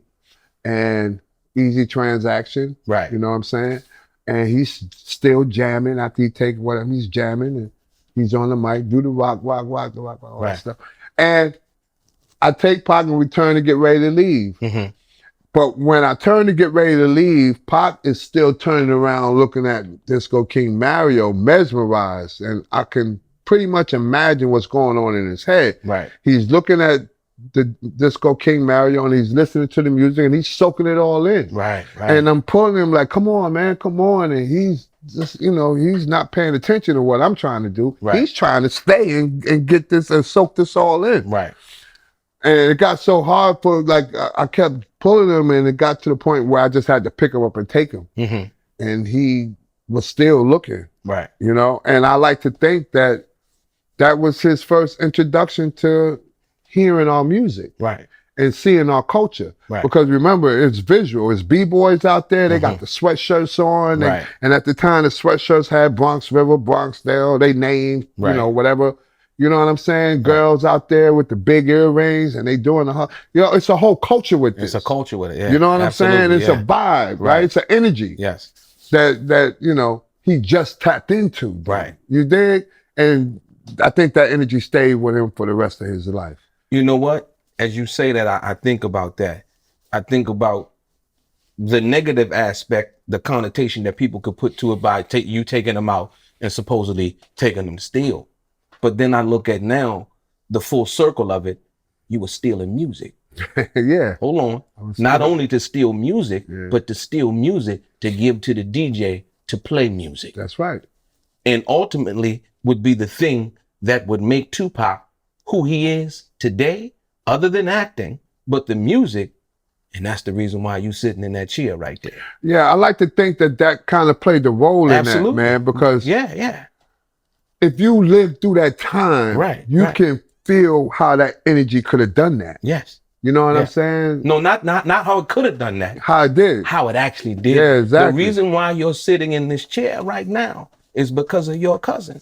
Yeah, yeah. Let's be clear. No doubt about it. And like I said, being what that was at that time, he was a weed smoker. Yeah. You were a weed smoker back then. He got introduced to it later, but I go back to the music aspect of what that was. What you were stealing, what the DJ was playing, and what Pac was looking back at, soaking up the game, that one day he would become the revered superstar and the legend that we're talking about right now. And that's very important. So I just wanted to throw that at you right there. The context that you just placed that, it's very important for people to get that, because not long after that, so this is 77, Pac is 7, like 7 years later. Right. When he turns 15. Okay. He comes to New York. They're living in Baltimore. Right. He comes to New York to visit us for Thanksgiving. And I swear to God, he starts rapping. Right? Now, my understanding of rap went as far as LL Cool J, Rakim, Run DMC, Big Daddy Kane, Chaos Run. Right. So this dude starts rapping, and when he's rapping, everybody, my whole family's in the house. Mom's is cooking, Fanny is helping, whatever. But he's rapping, naming everybody in the house and what they're doing.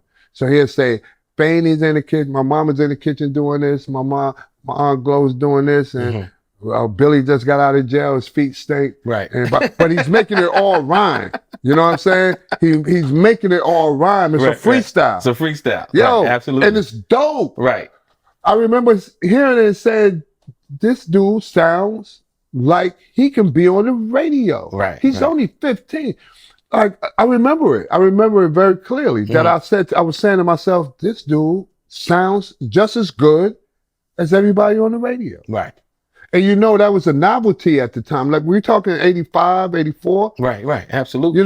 Hip hop was big to us. Right, you know what I'm saying? And every time we heard something new, it was attractive to our ear. So hearing Pac new in his own style and his own articulation was new. It was a new fresh, experience, fresh. Yeah, you it dig? was fresh. Yeah, it was and fresh. I remember saying that to myself, and So I think from 78 to 84, Yeah. He started practicing, you know what I'm saying? And Right. getting it, you know, probably privately, you know? Yeah. Like I said, I think that, you know, that thing when y'all went to do that one time, amongst other situations and things that probably would come later. But at that particular time, he wasn't old enough to really be able to make that kind of decision without you and him being together, going out the house and doing something like that. So You know what? Let's look at it in another perspective. His family at the time was into what they were into. Right. And for him he had to find an outlet to get away from that. True. And I think that gave from hip hop in its earliest stage, in its genesis, gave him that sort of kind of outlet where now he can start thinking about trying to do this. Okay. You know what I'm saying? Right. Right. Even though he was 7 years old. Yeah. Yeah. He was just a brand new. Yeah. It was It was captivating. brand new to though. all of us. It was captivating to all of us. Yeah, it was captivating. Yeah, Exactly. absolutely. Exactly. Yeah. So Las Vegas. The story involving Tupac wasn't supposed to be in Las Vegas. He was actually supposed to go to Atlanta based on somebody had stole his guns and sold them. Can you elaborate on that? Was that you? A lot of people thought or was that somebody else, one of his other cousins? It was my brother. Your brother. Yeah. My brother and I look alike. You know what I'm saying? Who's your brother? My brother, Mr. Kenny Black. Kenny Black. Okay. Yeah. Right. Thank you for clearing that up because everybody thought it was you. You know what I mean? Because I think you're the most visible cousin. Yeah, I'm the Kenny Black is visible too in his own way. Okay. And my brother, yeah. So what happened with that? Well, at that time, we were both. I was deep into my addiction to drugs and alcohol, and so was he. Right. Okay. You know what I'm saying? And you know, Pac was in Vegas, and I don't know how he found out. I think my brother's wife told him, or somebody told him. I don't know how he. So he found out before he went to Vegas. He was in California. He was in California. Okay. Yeah, he was in California. And he found out that his Uzi was missing and that my brother stole it and sold it. And he called my brother's wife and left a voicemail on her phone. She kept that voicemail for many years after he passed away too. Oh, wow. She may still have it. So that was one of the phone joints? The phone, like when you call and be on the recorder. Okay. Yeah. And so Pac, his intention, his message was something to the effect, well, I'm gonna kick you. I'm gonna come out to Atlanta right now. I'm gonna kick your ass. You know, but he didn't make it. Obviously, he didn't come. Wow. Yeah, but he was gonna come just to personally kick my brother's ass for stealing his guns. You know what I'm saying? So y'all. I wish he would have done that. Right. I wish he would have just came home and stepped to my brother. And right. One thing about Pac that I gotta say, man, he never held a grudge. Pac is not a vengeful type of dude. Right. All he wanted to do was just come whoop my brother's ass, and that's it. You know what I'm saying? He'd have left it alone. You know what I'm saying? I'm telling you. No. The way you said that, all he wanted to do was just, you know. That's all he wanted to do. He just wanted to whoop his ass. But it's the same thing with what he wanted to do with Big. Okay. All he wanted to do with Big was whoop his ass, get him in the ring. Right. Win or lose. Right. Get it all out. Get it all out, right. And move on. And they could continue to be friends because they were very good friends. Right. You know what I'm saying? Right. So he wasn't a vengeful dude. So when he left the voicemail, his intention was to really just come, bust him up or fight or whatever. Right. And go back to Vegas. Right. You know, he just had to get that out of him. And there was another story that you had expressed about the time that you and Tupac got in a fight and you was out on the balcony. No. Let me tell you that. Yeah. So what was the story about you and Tupac getting into it or somehow getting into it and you slept out on the balcony? I slept on the patio. On the patio. On the porch. Porch. Okay. So Jack was in town. He came to Pac's house. Haitian Jack. Okay. He came to Pac's house. And this is the time I'm still trying to remember where I know this guy from. Okay. You know, like for a long time, when Jack was coming around Pac, I did not remember where I knew him from. Okay. I knew him. The face was unmistakable. I recognized the face, but I can't remember where I know this guy from. And it took a long time for me to realize it. So every time we were running to Jack, I would be like, Pac, I know this dude for somewhere, but I can't. I'll tell Watani, I know this dude, but I can't remember where. And it's not good. where I know him from. Right. Right? And it didn't happen until that night when Jack came to Pac's house. Jack and Pac was in the kitchen of Pac's house. He used to come by there all the time, by the way. And they were looking at Pac's guns. Pac had most of his guns on the kitchen table. He was just showing off his new guns that he just bought, this new 4.4 or whatever. You know, Pac was a gun enthusiast. Right. You know what I'm saying? He was just showing off all his guns. And I and others were in the living room drunk. I was drunk. I was drunk on the couch. Right. And I could have been passing in and out, whatever. And it finally occurred to me where I knew this guy from. It occurred to me. I got up and I went in the kitchen and I told Pac right in front of Jack, now I know where I know this guy from. He's so-and-so, so-and-so. We met in 1983 in Rikers Island. Oh, so you had been locked up with Jack before? Yeah. And well, not Rikers Island, the Tombs. The Tomb. Okay, so you had been locked up, and then it came to you that y'all was locked up together. Right, we was in Manhattan. We was in the bullpen of either the Tombs or Manhattan Criminal Court. Okay. Right, we was in the bullpen. Right. And don't ask me how, but dude and I start talking in 1983 in the bullpen. Right. Okay. And I remember it. And he's telling me what he's there for. He told me what he was there for. He told me what his bail was. His bail was $3,500. I was there for promoting no gambling, playing red. Right. And he was there for assault. Right. He had shot somebody. Okay. And sure enough, like an hour after we start talking, he gets bailed out. They call him out for the bail. And he walks. That's where I knew him from, but I could not remember throughout the years that was him. Right. And when I finally told Pac that, Jack wasn't offensive. He was cool. Right. He wasn't offended. Right. He was cool. Even though I was calling him out, he was cool. He didn't say nothing. He didn't confirm what. So he felt what as far as calling him out, saying, "Yo, he was locked up. He'd been in jail. I was in jail with him." And why are you still alive? Because so I'm saying to Pac, I know him from this and that, blah, blah, blah. I'm telling him the story. Right. And then I look at him and say, I'm surprised you still alive. Oh, okay. You know what I'm saying? Right. Because what he was into at the time was way beyond it was above my level. Right. Of what, his thing was violence. His thing was streets. My thing was con. Right. You know what I'm saying? Absolutely. My thing was petty. His thing was, Right.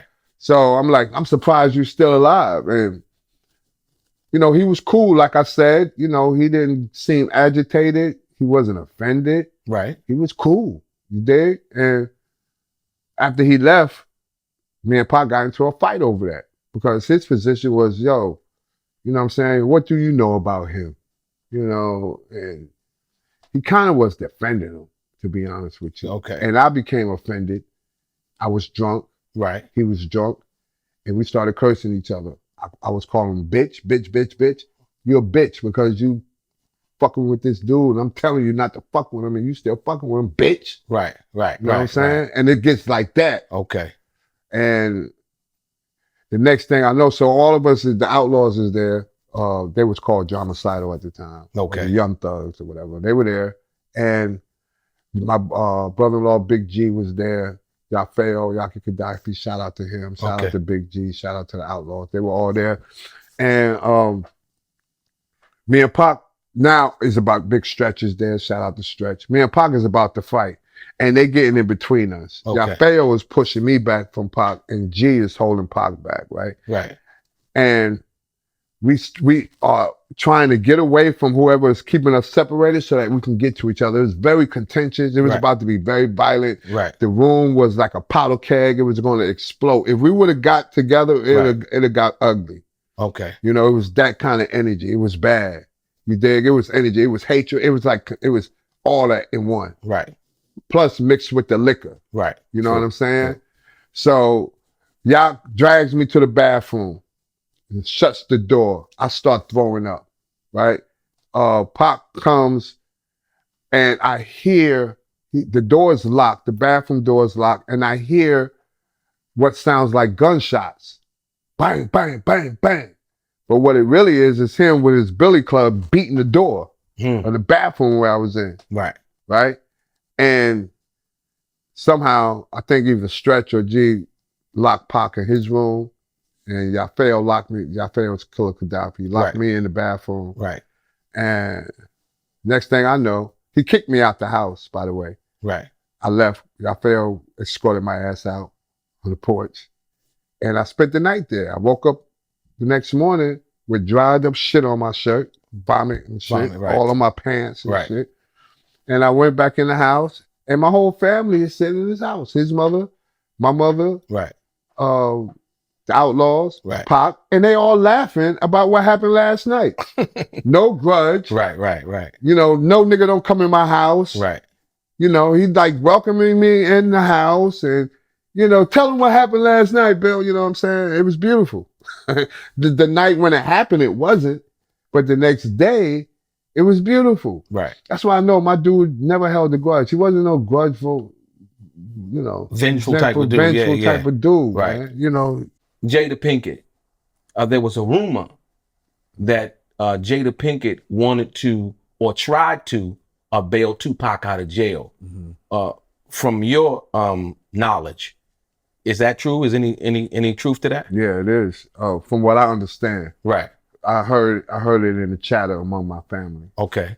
That several people was putting together money to get Pac out. Right. Madonna was one, and Jada was the other. Right. Maybe one or two other people. Right. They really wanted to get him out. You know, Pac's situation was dire because, you know, his, you know, it happened in New York, number one. Right. Big city, a lot of exposure. A lot of record companies like Interscope, from what I understood, at first was hesitant about bailing him out, similar to what happened to the young kid. What's the young boy name that just got out of jail? Boosie? No. He just did 7 years. The Haitian kid, the young kid. Bobby Shmurda? Bobby Shmurda. Okay. Remember how the companies just left him stranded? Right. I think that's the same vibe that was going on with Pac at the time. So it had to take private money to get him out. Right. And they stepped up from what I understood. Jada Pinkett stepped up. Yeah, they stepped up and they was willing to help get him out. However, it was some issues about the bail process because Pac was getting an appeal bail. He was already sentenced. He was already sent to prison. So I think the appeal bail process was different as far as money and whatever. So that's what held him up from getting out of jail. Right. Until Suge and Death Row, and you know that story. Right. Came and got him out. Okay. So yeah, I think that's interesting because you're absolutely right. The appeal bond process is different. And Tupac needed a cash bail. He couldn't put up no property. And so for whatever that was, you're absolutely correct. And it was $1 million and some change. So it was going to take $1 million and some change to get him out. Right. And although those celebrities we just mentioned, with, you know, big hearts, you know, they were generous in their offering. Right. You know what I'm saying? But it just wasn't enough at the time. We couldn't raise that kind of money to be able to get him out. Although they was willing to help, and they was, you know, they were generous. They were kind enough to want to do that. No, that's interesting. I find that interesting. So, do you know Jada Pinkett personally? No, you never met her. Okay. Tupac ever speak to you about her? Yeah. And I don't want to ask this question. It's been a lot of rumors, Bill. You as you well know, from your knowledge, from your cousin, conversating with him. Did Tupac ever express to you that him and Jada was intimately involved? No. Okay. But he loved her. I know that. He never said they had sex, but he never said they didn't have sex. Okay. So they were intimate. He never said they were or weren't. I didn't know whether they were or weren't. That wasn't part of the conversation. The part of the conversation with Tupac and I was about him wanting to marry Jada while he was in prison. So Tupac told you that he wanted to marry Jada Pinkett while he was in prison? Yeah, very clearly. He was clear about that. Right. He wanted to marry Jada. He used to tell me all the time. When I was going to visit him, he was putting in motion the process to marry Jada. Okay. That's what he was telling me. Absolutely. I don't know what Jada was saying. I don't know. I don't know what she thinks about that. This is what he said to me. Absolutely. This is what I heard from him. Right. While I was sitting in that visiting room in Clinton Dannemora. Right. That's what he was saying to me. Okay. Interesting. Yeah. So Tupac wanted to marry Jada Pinkett. He wanted to marry her, like he wanted to marry her and move to Arizona. And move to Arizona. That's what he told me. That's what he told you. Yeah. Wow. See, that's new information. Yeah. So unbeknownst to the world, that's why I asked that. And then you got to the part in saying that he wanted to marry Jada Pinkett. Yeah. Shout out to Jada Pinkett, by the way. I don't know her. Right. But Yeah, shout out to Jada Pinkett. She's from Baltimore too. She's from Baltimore. I'm from Maryland too. So yeah, I'm you know from what I'm saying? So, you know their history, you know what I mean? Right. She did really good for herself. So that's very interesting, man. Thank you for sharing that. While Tupac was in prison and you went to see him, did any time during your visit, did he express the situation that was going on involving the guards and them harassing him and mistreating him? Yeah. Part of it was like I was in Clinton. Okay. Before he was in Clinton. Oh, so you had already did time in Clinton? Yeah. Okay. I worked on Clinton Farm. They got a huge farm. Right. You know. Okay. And they raise cows. Right. You know, and the milk that we get from their cows, we serve to the prison system in New York. Wow. Yeah. And I worked on their farm. So I was milking their cows. So I know Clinton Dannemora. Okay. You know what I mean? And the city is a small town, Plattsburgh, New York. Okay. And it's known to be a town where there's a high rate of incest. Okay. Right? It's a beautiful town. Right. You know, quiet town, beautiful town, but it's, you know, it's way up in upstate New York. It's on the border of Canada. And when I used to visit Pac, I used to fly from Atlanta to Canada, Montreal. Right. And take find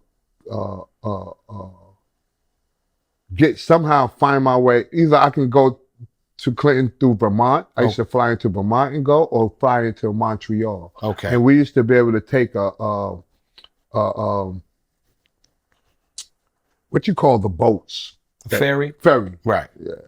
Ferry. Okay. From Montreal to Clinton Dannemora. Okay. So that's how that was my route. Right. And because I knew I had a background in Clinton, I was able to make them aware what to expect from the guards there and everything. Right. And, you know, they were harassing him in a lot of ways. You know, like I mentioned earlier, they wasn't allowing him to have his packages. They was always giving him problems with his visits.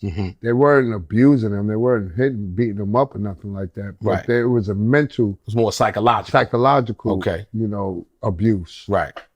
You know, but he withstood it, you know, and he stayed strong and he persevered through that. So what did he tell you? Did he tell you any specifics or any specific situations where? Just what I mentioned about his mail, holding up his mail, you know, sending back his packages, not allowing him to have the amount of books that he should have had, you know, just refusing some of the stuff that we were sending him. Right. They would send it back to us. Okay. Stuff, you know, but this is stuff that he's allowed to have, but they're just making it difficult. Yeah, they was making it difficult for him. Okay. You know, and most of the time when I went to visit him, that would be a part of our conversation before we went off into other parts of what the business was. Did you ever put money on his books? Yeah. Yeah. Yeah. I was just wondering, you know, because that's one of the things that people always. Watani's job was to make sure that Pop always had money on his books. Okay. Watani made sure that every time I went up there, either I will put money on his books or Watani and make sure the money is always on his books. Yeah. And he made sure that Fanny was taken care of financially. And, you know, my mother was good. My mother and Fanny like this, you know, as you know. Absolutely. So, you know. Yeah. I appreciate that. Thank you. There was a story involving Tupac, Madonna, and her friend. Yeah. Some kind of thing that they was going to do or have, some kind of expose, if you will. Yeah. So can you inform the viewers about that? Because like I say, I didn't know nothing about that one. So shout out to Madonna. I hope you don't get mad at me for sharing this. but this, I really experienced this. So, you know, give me love. But anyway, Madonna and Pac was dating. Okay. right? And Madonna, when we was living in California, we was living in this place called the Oakwoods, and Pac had a phone in the Oakwoods in his apartment, and she used to call, and if she didn't get Pac, she would leave a message on his voicemail. Right. And this was like you said, the old days when you pick up the phone and you call your voice message and it reads back the voicemail to you. Right. And I used to check his voicemails. You should check Tupac's voicemail. Yeah, that was my job. I used to check his voicemails. Okay. You know, and one voicemail was from Madonna. And man, I listened to it. And I was sober. You know what I'm saying? It was early in the day. Right. I hadn't had no liquor, nothing. Right. And I listened to it with a clear mind. And dude, it was like the most sexy, high level, seductive type of voicemail that I ever heard in my life. Mm-hmm. And it was like, it wasn't like, what's the word? It wasn't a kind of voicemail that was offensive in any kind of way or vulgar. Right. It was just this pure sexuality that I heard come out of her voice. Mm-hmm. Honest sexuality. Right. But clever. Right. Full of cleverness, full of subtext. Right. It was dope, man. Right. And I listened to it and I was like, yo, this chick is bad. I was like, yo. And I told Pop, yo, she just left you a voicemail. Go listen to it. And he listened to it. And she had invited him to come to New York. Mm-hmm. And I remember Pop came back and told me, yo, she wants me to come to New York. She's going to send me to a private jet to pick me up. And I'm going to go to New York and see Madonna. I said, cool. I wish I could go. Right. Said, nah, you can't go. Yeah, here's some weed. He gave me a pound of weed. Right. Sell his weed. Right. While I go, so you can have money and shit. Right. So he gave me a pound of weed. Right. And he left and went to New York. He went to an airport where there was a private jet waiting for him. Right. Wow. And he boarded and went to New York. Now, when he gets back, he tells me what happened. And he says he gets to Madonna's house, her apartment, and there's another lady there. Beautiful girl. He describes her to me, and I knew immediately who he was talking about. There was this lady that used to be with Madonna at all her photo shoots. Right. Not photo shoots, but wherever you saw her in paparazzi, wherever paparazzi was following her, there was this girl that was always with Madonna that had a short, dark haircut. She was very pretty, nice built, you know, and she was bad. Right. And that was the girl. Okay. I say, really? He said, yeah, man. And Madonna was sitting on this side of him and the other girl was sitting on this side of him. And they must have freaked him out because they was talking about tossing him up. Okay. You know what I'm saying? They wanted to have a threesome with him. Okay. Yeah. Wow. And it blew his mind, man. Wow. You know what I'm saying? Like he couldn't go through with it from what he told me. He told me this. I'm not making this up. Right. He told me I had to get out of there, man, because, you know, I didn't know what to do. Right. He was intimidated. I think a threesome sounds more appealing in the story aspect of it. Mm-hmm. But when it comes down to actually doing it, it's a whole nother thing. A lot of people you got a lot of people that's going to watch this right now and say, well, if I would have. But in theory, it sounds real good. But in practice, it's a whole lot different than what people might think it is. I agree with that analysis for 2 or 3 reasons. One is because, you know, it may be an erotic fantasy for most of us. Right. We think about it as a fantasy, but when it actually comes, you know, when it actually go down, nah, we ain't gonna do that. Most of us, or some of us, that's the truth, right? Also, you know, Madonna is this mega superstar even then. Like this is 1992. Madonna is an established mega superstar. Right. She's unique. We never seen anything like Madonna at that time. Right. She's hypersexual. She's a fantasy. Right. She's beautiful. Right. She's talented. She's rich. She's all these things that Pac isn't. Right. Right. At that time. And of course, that's overwhelming. That's intimidating. I would have been intimidated. I probably would have done the same thing once again.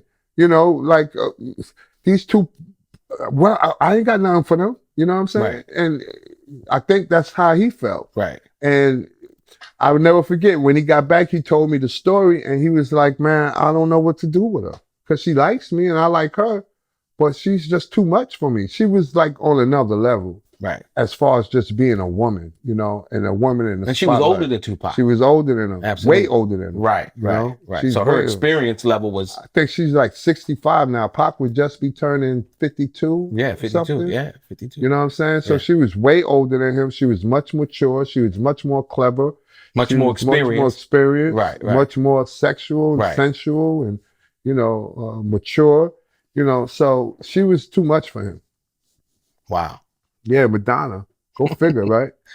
Material girl. Material girl, but look at the songs. Her songs, man. Yeah. You know, they were way ahead of their time then. You know, Absolutely. like I was a huge fan of Madonna. Yeah. You dig? And I kind of get it. I get it where he was coming from. He was intimidated. That's intimidating. Way Yeah, intimidated. Yeah. He was calling people that he was talking to in jail. I remember the phone calls. He would be like, man, I don't know what to do. Tell what should I do? Or how should I, you know, Right. what should I do? Right. That's the You don't know. 25-year-old. He wasn't even 25. What he was it, 21, 22? 22, 23 Yeah, that's a years 20. old. Yeah, absolutely. So that Madonna? experience right there, most people couldn't even fathom. Yeah. A superstar. How would you deal with Madonna? Yeah, a superstar. A superstar, Yeah, like yeah. a mega superstar. Yeah. At that time. Yeah, it's a whole different world. It's a whole different Right. world. But she liked him and they had a connection from Mhm. what I saw. I saw them in the studio together Okay. once or twice. Right. You know, and as I said, I was checking her voicemails. Okay. I seen her. I don't remember actually shaking her hand saying, I'm Billy and you. No, Right. I don't remember that. Right. Maybe that happened, Right. but I was in her presence In a her couple of times. Okay. You know what I'm saying? And yeah, man, that was huge for him. He was baffled by Madonna. Wow. Word is mom. Thank you for sharing that. I appreciate that, Yeah. man. Was there a Quincy Jones story? The Quincy Jones story that you were aware of or experienced after Tupac had passed away? The only Quincy Jones story that I like to tell Mm-hmm. is, first of all, I was a huge fan of Quincy. Quincy Jones to me is, shout out to Quincy Jones. Absolutely. To me, he's a musical genius. I think that there's nobody like Quincy Jones Right. that we've ever Right. seen in music before. His versatility and talent. He Yeah. plays instruments. Man, I suggest that you go back and listen to Quincy Jones music from the 60s and 70s. Right. Amazing catalog. I listen to it every day almost. The jazz and the classical The stuff. jazz, like Tell Me a Bedtime Story, Right. Killer Joe. He got this song where it's all a harmonica. I forgot his name. It's called Velas, Velas. Mm-hmm. Listen to that, man. It's mind blowing. He got a song called You Got It Bad. Mm-hmm. Oh my goodness. And This is 70s and 60s. You right, know what but I'm most saying? people don't even know that he composed the song for Sanford and Son. He like Sanford and Son. Yeah. He composed the song for Ironside, Right. the theme song for Ironside, for a Right. whole bunch of Mod Squad, I think he Right. composed. Absolutely. So I was already hip to Quincy Jones. Okay. Right? Big fan of him. One Christmas or Thanksgiving, this is after Pac passed, the year he passed, we get a package in the mail and it's from Quincy Jones. Okay. He sends it to a Fanny. And it's a picture of him and his family, a family picture, Right. right? Beautiful picture of him and his family, his children, his family, beautiful. And it's a catalog about this size full of cassette tapes of all his music, dating back from whenever he started Right. up until that point. Cassette tapes. Cassette tapes. Wow. All on cassette tapes. Wow.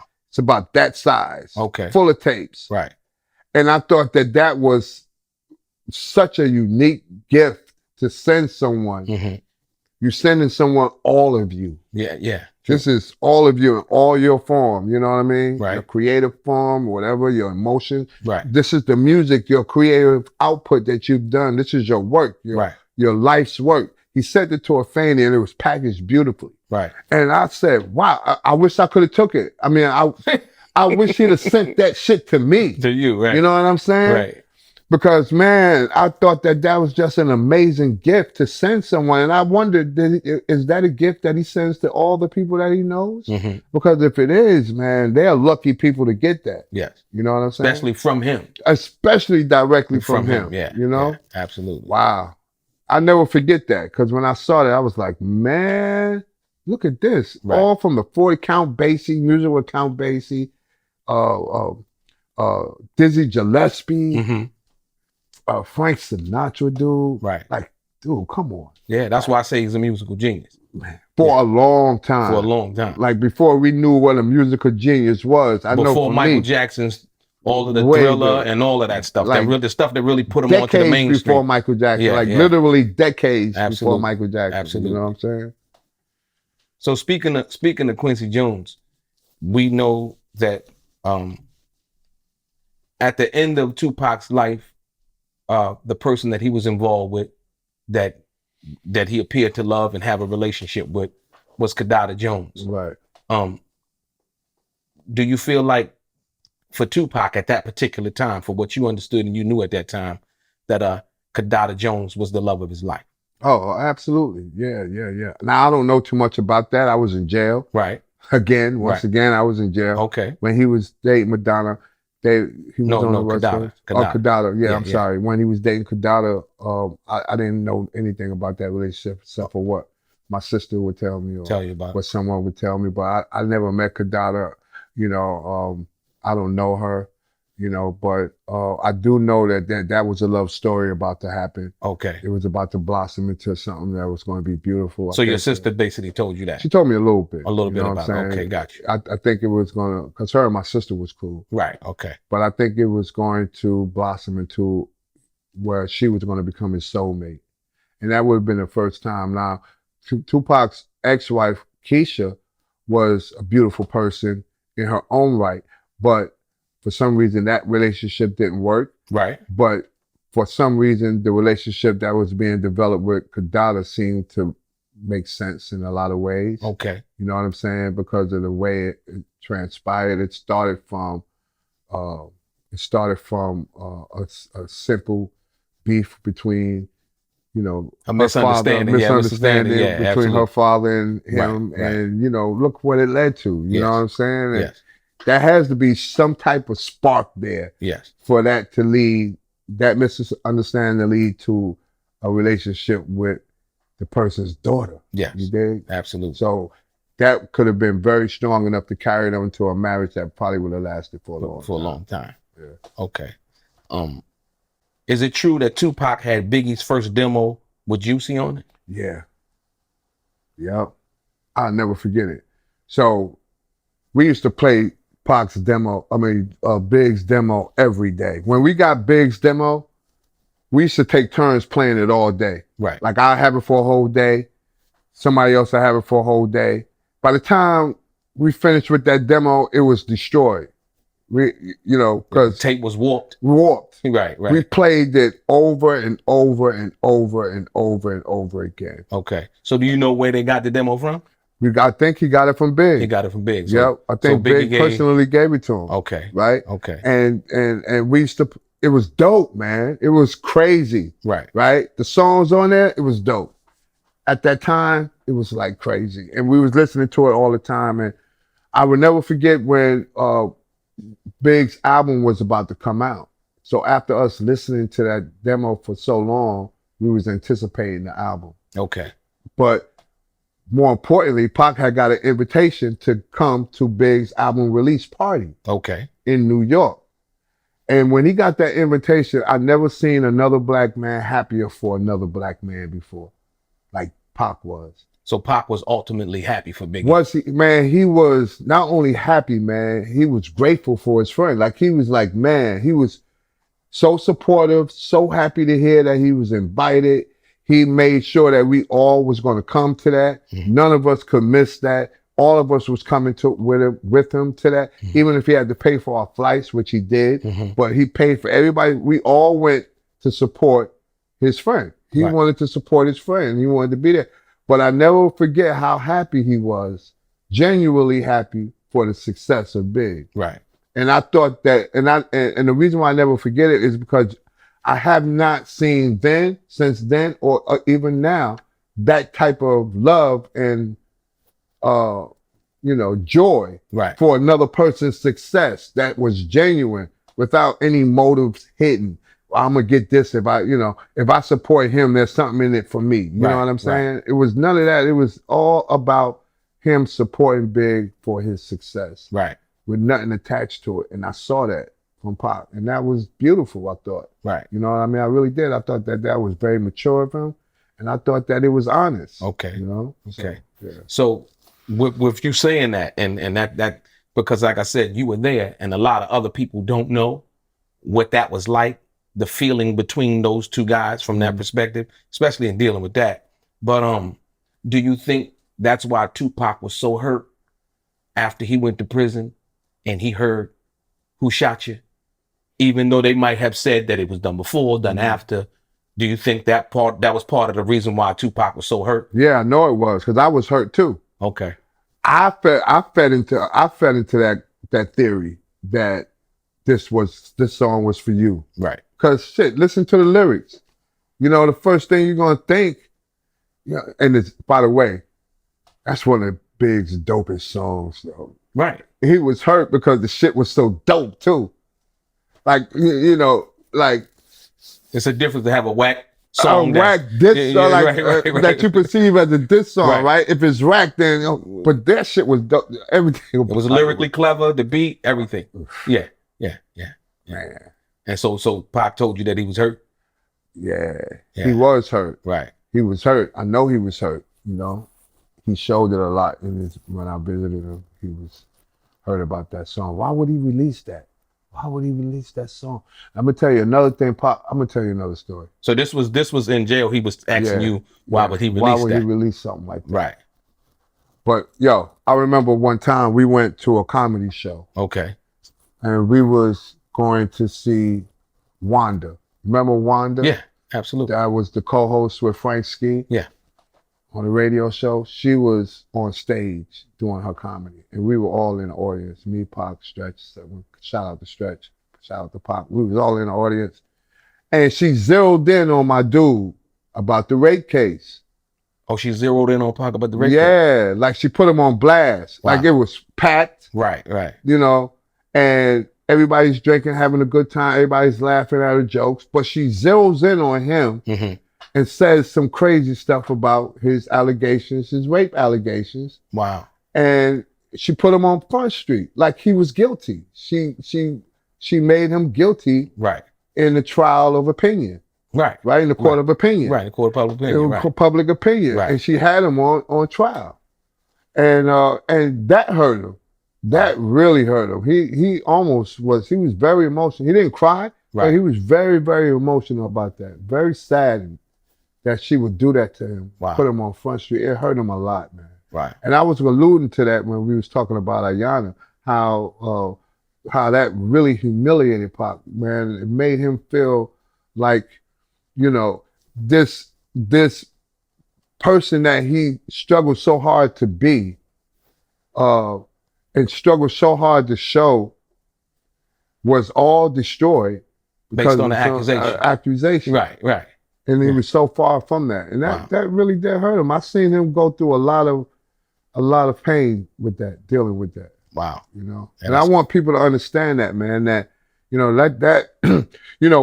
people make it look easy when they dealing with adversity, dealing with pain. They make it look easy. You don't see that they're dealing with this pain. You don't see that they go home every night and they cry to their wife, or they cry to that they're dealing with this pain. But when you see them, you see a facade that they're strong, they're doing what they're doing. But no, man, people suffer from pain.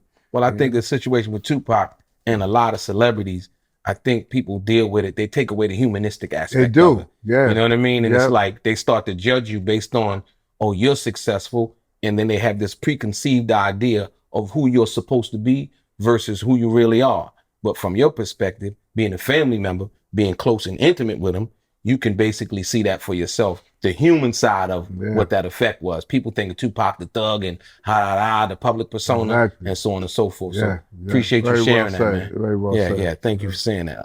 Sharing that, bro. So how did Tupac try to top Tretch from Naughty by Nature when Tretch did OPP? There's a story out about that.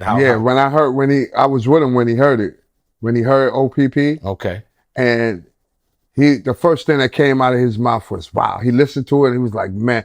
And it was playing, they had it on rotation all day long. So everywhere we went, we would hear this song. Okay. And he was like, man, I got to get Tretch, man. He'll be laughing. He'll hear it and he'll start laughing. And he'll be like, man, he did it. He did it. But I got to do it too. I got to do better than, I got to do, my song got to be better than that. Like my single got to be better than that. Right. You know what I'm saying? Because at this time, Naughty got a hit. Yeah, Naughty got a hit. Pac don't have a hit. Right. I think Pac Naughty was first with their hit. Brenda Got a Baby didn't come out yet. Right. Or I Get Around. Okay. I Get Around was Pac's first big hit, right? But he had When My Homies Call. Okay. Right? He had Brenda's Got a Baby. That wasn't really radio top 40 type of. Right. But OPP was. And Pac was feeling that, man. He was like, man, if I can get a hit like that. Right. Pac's journey was all about progress, slow progress. And you notice it in his music. Right. From Tupac Now to Me Against the World, right? From Tupac Now to Strictly for My Niggas, right? And then to Me Against the World, you can see and hear the progress, and the process, the growth, the development in his music. And in between Tupac Now and Strictly for My Niggas, he was trying to find that formula. Okay. Right? And he was, that process was very difficult for him because he wanted to stay true to what he wanted to rap about. And he wanted to find a common, a song that can relate to the women or whoever, the girls or whatever, you know what I'm saying? Right. And he finally did it with Keep Your Head Up and I Get Around, right? That was finally two of the songs but Tretch's joint was way before that, maybe a year or so before that. And the crazy part about the OPP is they sampled that Jackson 5. Yeah. So that kind of gave it that, before we understood what the music business is like, when you sample somebody else Simone, and then they pushing the record because the record is earning money for both sides. That's right. For both sides of the thing. So, and that sample was very popular. That's ABC. Right. Yeah. So Pac was trying to top that. Yeah, he was trying to top it, but it was a friendly type of competition. Okay. He that was his man. Church was his man. So that was just like, shout out to Tretch. Shout out. God bless you, Tretch, man. Shout out to Tretch. But that was a friendly competition for him. Okay. Right. So I want to ask you this, because that was there. And like I said, you can elaborate on this if you want to or not. Faith Evans. I was at the Hollywood Athletic Club the night that they met. And in her book, she said some things that weren't true. You know what I mean? And before that, she had alluded to some things about her never being in the studio with Tupac, her never recording a song with Tupac. And, they were just basically outright lies. What affected me the most was the fact that he had went through the situation with Ayanna Jackson. And that, from what I understood, wasn't factual and all the way true based on the outcome of the case and him not being convicted of actually what they wanted to really charge him with, or convict him of.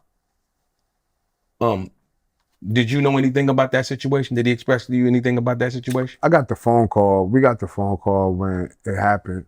I don't want to put Faith on blast like that. Well, no, it's not. I mean, it's not on blast. And like I said, I'm just saying it from my perspective because it wasn't on blast. But she's still denying that. You know what I'm saying? She's still denying it. And I don't, we already, a lot, that story has been told. The only thing I can say about that was that he did call us and right after it happened. Okay. And Pac never lied on his dick. That's all I'll say. Right. Right. Thank you for saying that. I appreciate that. There was a story that Tupac, being a gun aficionado and one of the guys who were fascinated with guns, that he gave you one of his pistols. Is that true? Yeah. Okay. Can you elaborate on it? Well, basically the pistol was just to protect him. And this came on the heels of after his mom and my mom privately told me that if I'm going to be with him, make sure nothing happens to him or else. If something happens to him, you can't come home. Right. You know, so that's when it became my responsibility to carry his gun. Watani was always, always had Ready to go. ready to go too. Okay. Watani was the security expert. Right. But me, because I was, if Watani was with him and I'm with him, I need to have that thing on me. So I would have it on me, and I didn't have a problem using it. You know, I wasn't as sophisticated with it as Pac was. Okay. You know, Pac was trained to, handle firearms. Okay. I had not been trained to that extent like Pac had. So what kind of gun was it? A Baby 9. Baby 9. Very popular.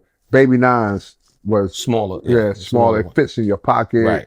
It's inconspicuous. Nobody can see it. Right. The butt ain't gonna be hanging out the end of your pocket. Okay. You know, and I just loved the feel of it. You know, it fit my hand perfectly. Right. You know, so he gave you a Baby 9. He gave me. You still have it? No, I don't. I wish, maybe so. I don't know. It's probably in his archive. I never sold it. You know. So, it's probably in his archive. Right. No, that's interesting. No, it's interesting that he would give you a gun. You know what I mean? Like, out of all of the gifts that you could give somebody, right? Yeah. Or just being around him, and like you say, your mother and his auntie. Your auntie basically saying that, if you're gonna be around him, you got to make sure he's safe. Damn well better make sure he's safe. Right. Yeah, that's interesting, man. Thank you for sharing that. I appreciate that. If you could tell me from your knowledge, what was the significance, right, of Tupac hanging out with Haitian Jack? What significance do you see Tupac hanging out with Haitian Jack, and how did that benefit Tupac? There's a lot to unpack with that. Mm-hmm. That's not a simple answer. Right. One thing I would say is that what Pac saw in Jack was this guy who made money in the street. He was respected in the street. He had a reputation, and he had pull, And most of the time, he had more money than Pac. You know what I'm saying? And Pac just saw this guy that he thought was someone that can probably give him some game. Pac was always trying to increase his game, you know what I'm saying? Get his game up. You feel me? And he probably thought Jack would be that person that can give him the game that he was seeking, But just like a whole lot of us, just like all of us, me, you know what I'm saying? We look for certain things in the wrong places all the time. The shit is within us the whole fucking time, and we don't never see it. Right. We deny that it's in us. We don't even want to believe that it's already in us. Mm-hmm. So we seek it somewhere else. Right. And I think Pac suffered from that same delusion. Right. As I did. Okay. You know what I'm saying? I suffer from the same delusion. Right. And a lot of us do. Right. And remind you, I'm going to preference this one more time. Pac was 22, 23 years old. Yes. When I was 22, 23 years old, I was a strung out dope fiend. Mm-hmm. I was a hustler. I was a money dude. Nobody knew I was a dope fiend, but I was. Right. I was sick. Right. You know what I'm saying? I was mentally sick, immature, mm-hmm. egotistical, fearful, scared to death. Right. Man, why not him having those same issues? Yes, sir. You know what I'm saying? But navigating through it differently than I did. Right. You dig? And the reason why I asked that question, because a lot of people had kind of made the judgment that Tupac was somehow hanging out with Haitian Jack for street credibility, not really knowing that when Tupac and Jack had kind of linked up, that Tupac had already had the situation in Atlanta. So he was certified. He was already certified. Yeah, he was certified. Listen, when they used to go through Brooklyn, the dreads, like the gangsters, when the thugs in New York saw Pac, mm-hmm. it was like they saw Jesus, dude. Right. I swear, they'd be like, Pac, and they'd be they thugged out. Mm-hmm. You know they probably just did some work somewhere. Now they in front of us. Right. Their hands are dirty. I can smell the blood around them. Right. You dig? Right. They done did some work, and now they're around us, and they like treating this dude with like all type of love and admiration because he's certified. Okay. But like I said, we don't see what's in us that other people see. Right. And we go seeking what other people see in us, in other people. That validation. Right. Right. You know what I'm saying? Okay. And I think that's one of the one of the how I will put Pac and Jack's relationship in context. Right. That's one of the. So Pac was kind of like seeking validation I w- in a certain kind in of a way. certain kind of way. Right. Because Jack had credit. Jack had credibility. Right. Yeah. Yeah. But Jack had the credibility that I think Pac was seeking, because Pac was always he always appreciated the street legend, right? The street dude. Right, the street dude, right. He always had a certain type of awe for that type of person. A person that, you know, was able to handle their business in the street. Yeah, I think he was, you know, and he saw that in Jack. You know what I'm saying? I think that was something that he was attached to. Right. You know? Yeah. But like I said, like you said, so eloquently, he didn't realize that he already had the validation. Right. Because I think Tupac was, like you said, that other level. It was incomprehensible to a lot of people. Right. Because we've never, even until this day, we haven't seen another artist like him. Never seen another. And like, I heard a lot of people say, and I concur with them, that Pac always like would dumb himself down. Right. To be able to reach certain people that he wanted to reach. Right. Pac was far ahead of them in a lot of areas, right? But he would dumb himself down just so he can mingle around them, or he can assimilate. Right. Assimilate. Absolutely. With who he was around. Right. It was like a chameleon. Like wherever environment he's in, right, he would be able to assimilate in that environment.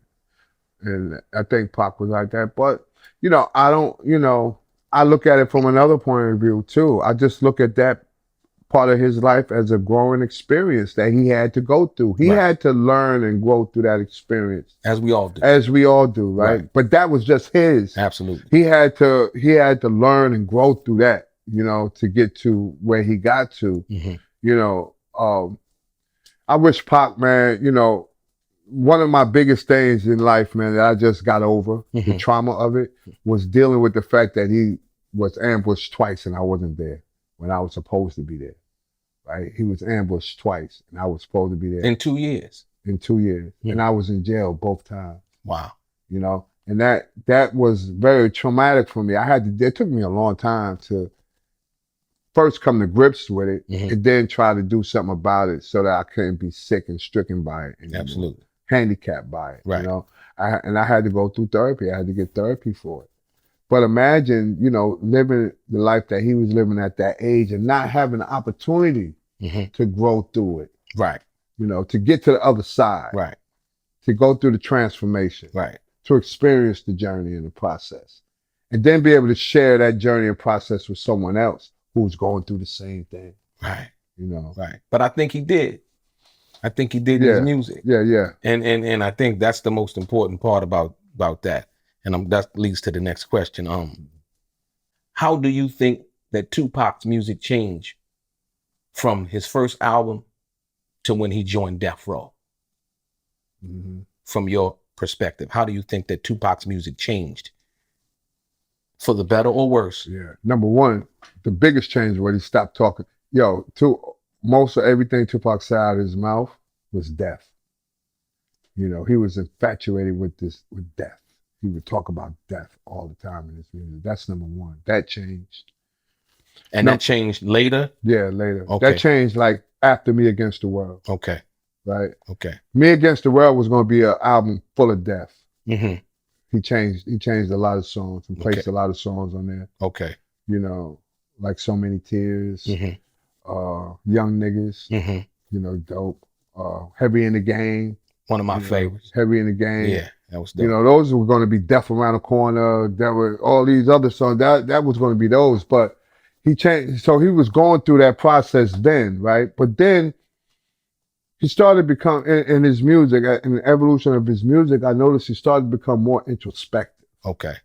And he started talking about things that was deep to him and painful to him, not just death, right? And not just street life, but his family life. And how can I be a better person? Okay. You know, how can I be more of service to what's going on among my people. You know what I mean? Right.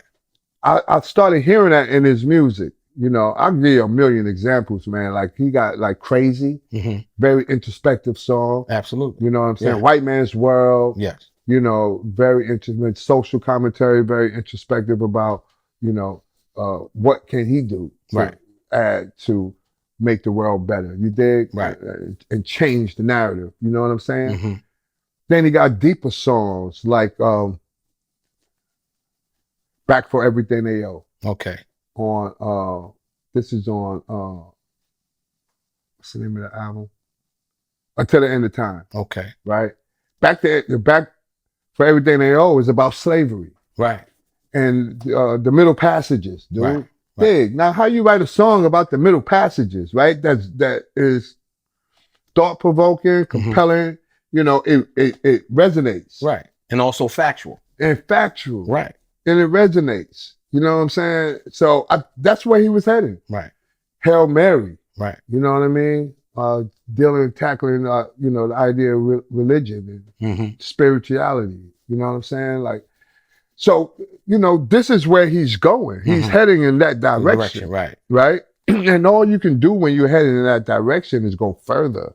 You don't go backwards. Yeah. You know, you go further in that direction. And that's where he was heading, man. And, you know, Pac was extremely intelligent. He was very polemic. He loves to debate. Right. You know what I'm saying? Like, and when you debate with him, even if you have your own point of view before you start the debate, you will start doing the debate getting with his point of view. Right. And you might abandon your point of view for his point of view. Right. You know what I'm saying? Yeah. So he's very intelligent in that way. Right. And very influential, right? Very influential, yeah. Because that's the only thing that could really make you do that. You know, he was very persuasive. Very persuasive, exactly. Right. Yeah. Very well said. Yeah. Very persuasive. What was the story about the group Escapes in 2Pac's? Something about the interest of Tupac and Escape in the group Escape or something like that? Yeah.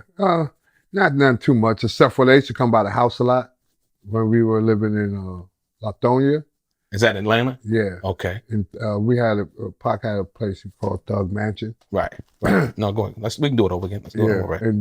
Let's do it over. Let's do it over. It's not ringing. This. No, let's do it over because I mean, your attention diverted kind of a little bit. Yeah. I just want to be go ahead on point.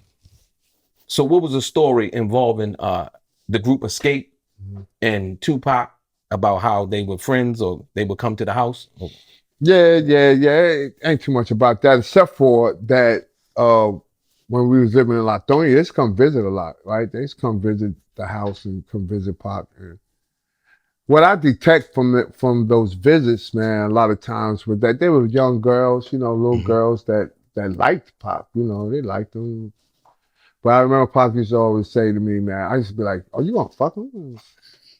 When you gonna fuck him?" You know what I'm saying? He'll be like, "Man, if I fuck them, any one of them, I'll break that group up." So wow, he didn't never touch them. He treated them like they was his so sisters. This was Tiny before she ever met T.I. Yeah, and way before. Yeah, like, way. This is 1991, 1990. Wow. He treated them like they was his sisters. You know? You kind of forget that they've been around that long. Yeah, I mean, when you think around. about when you think about that. We used to see them in L.A. We used to see them when we came to L.A. We used to see them in TLC. We used to see them, and Pac will always. You know, he had a friendly relationship with them, but it was like a brotherly type of relationship with them. Okay. From my observation. Right. I don't really know them. Right. But based on just what he told you. From seeing my interactions with them, okay. with him, and what he would say to me about that was just strictly platonic love, platonic love and brotherly love. Okay. Know? Okay. Wow. Yeah. Interesting. There was another relationship that Tupac had. In which somebody who he was very close with, you spoke of TLC, with Lisa Left Eye Lopez. From your insight, from your perspective and what you understood at that particular time, what was their relationship like for you? Right. So most of what I can speak on about that is without knowing Lisa. I never met Lisa. Okay. But I do know that he he had a very good relationship with her too. Now, there was some artwork that Lisa did. She drew of Pac, a portrait. Okay. That I used to have in my store. I had a record store years Okay. ago, and I used to have it hung in my store. And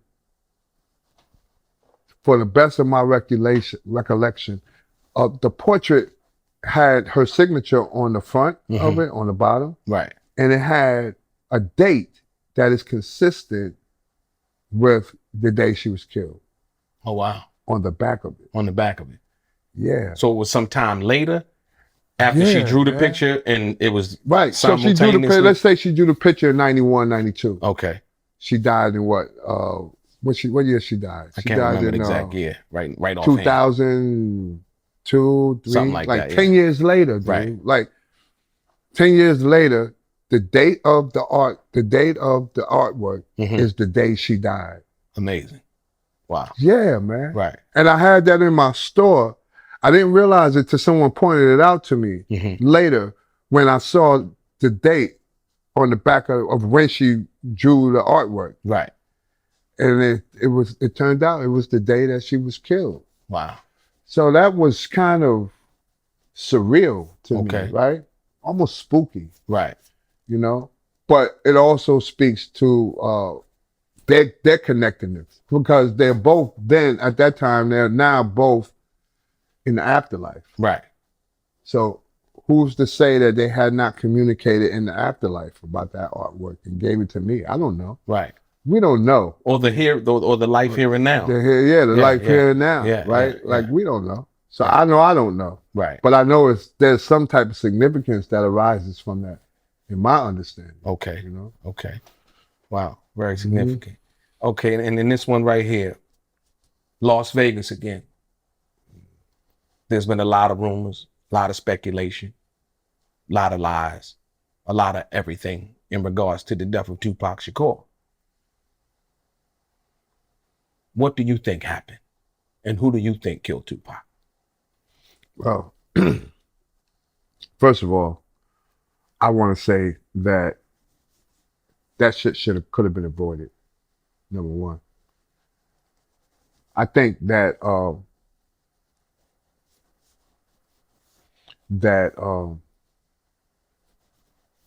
Pac was killed because no one at that scene was thinking clearly. Number one, no one was thinking. I think Pac's death was indicative of the condition of our mindset.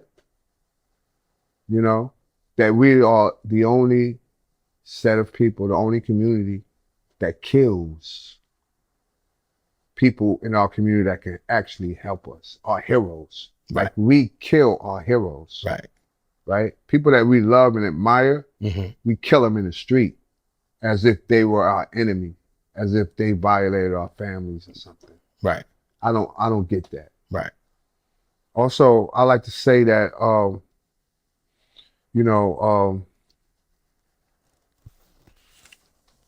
the OGs that was in the car with Orlando could have done something about that shit to prevent that from happening. So I place the blame at their feet. Absolutely. You know what I'm saying? Okay. Because if I was in the car with Pac, if the shoe was reversed, I would have took that pistol from him. That would not have happened. Right. You know, where we all are going to agree to get in a car and go kill someone in another car. Right. You know, if I'm the oldest person in the car. Right. I'm not going to agree to that shit, right? And if I'm the oldest person in the car, it's probably not going to happen. Right. You dig? Yeah. That's how I look at that. Okay. Another way I look at it is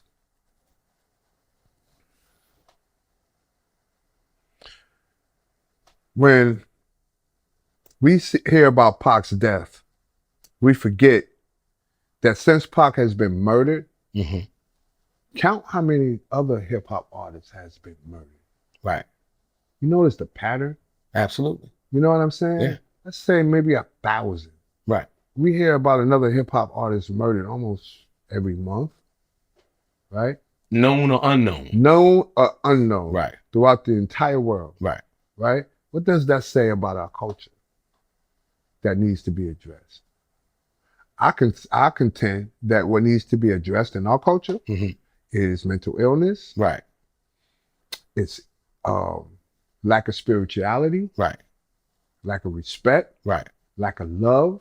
Lack of tolerance, which are all the reality. Everything else outside of that is a fantasy. It's a delusion. It's a lie. Right. So that's what I think. Right. I look at it from a broader perspective. I don't look at it from the little minor detail perspective that people like to see. People like to entertain Crips, blood shit. I don't entertain that shit. Right. Right. What we living with is a human condition. Right. It's a human condition. It's not a blood or Crip condition. Right. It's not a black or white condition. It's a human condition. It's a human condition. Yes. That what we dealing with. Right. And it's based on the delusion that we're not one, when we are actually all just one. Right. You know, that's just the truth. Based on a subculture. Based on the subculture. Yeah, you know, blood, Crip. Filled with lies, and Right. deceit, Right. delusion. Right. Now, what I'm saying is a little bit metaphysical. It's a little No, bit. it's a fact. I mean, when you think about the things we come to accept and believe, Right. it's a belief system. Yes. Right. And like I said, and you know, based on the fact that even from the Panthers, when the blood and the Crip thing kind of came into effect, it kind of pilfered and, you know, To the kind of Panthers. to the Panther thing from that Exactly. into what that was. And the divisiveness with the COINTELPRO, like they said, they had East Coast guys, East Coast COINTELPRO guys going against West Coast COINTELPRO guys, and the same difference between the Bloods and the Crips from that perspective. Well, you've been doing your studying, ain't you, man? Not only that, man. but not only that, but God damn. but no, You said that better than I could have. And no, but one more thing I wanted to ask you, because this is one of the questions that people keep asking, and you know, from your knowledge, did Tupac have his bulletproof vest in Vegas with him that night that he got murdered? I don't know. I heard he did. Okay. But I wasn't there. I was like, again, I was in jail. Word is born. I was in jail. Right. You know, but I heard he had his vest, but he didn't want to wear it. Right. Because it was too hot. Right. Okay. Yeah. On Tupac's birth certificate, Lesane Crooks. Your name is William Lesane. Where does the name Lesane and the name Crooks come from? Yeah, that's a great story. Right. That's a great story. So when Fanny gave birth to Tupac, she had just got out of jail. She had just beat her case. Right. She was scared that Tupac's life would be in danger. Okay. That the FBI was going to come take him, whatever. Right. So she had to think quick. And she came up with the idea of not naming him Shakur. So when he was born, he was named after my father's last name, which was Lesane, my last name. My mother's name at the time was Lesane. Let's put it that way. Right. That was her name. Okay. And so she was named after my mother. He was named after my mother. Okay. And then Crooksy. Carol Crooks was this lady that was Fanny's real good friend at the time. She was like her best friend. Okay. And she was very instrumental in setting up Pac's. When he came home, she turned his room in our house, like he came home to my mother's house. Right. She set up their bedroom to look like a nursery. Okay. And she, her and Fanny was very cool. She was very, very good lady. Okay. And Fanny took Cook's name and added it to Tupac's name. So his name was, and she added Paris as his surname, right? Okay. So it was Paris Lesane, Paris Crooks Lesane, or Paris Lesane Crooks. Right. When he got home, after about 6 months, she changed his name again. Okay. To Packy. To Packy. Okay. Packy, right? That was his new first information. name. We never knew Packy. that. Right. That was his first name. Okay. His first name after Paris was Packy. Okay. We used to call him Packy. And then she changed it to Tupac. And she made that official. So it became Tupac Shakur. And I think he was 1 or 2 years old when she did that. Wow. Very interesting.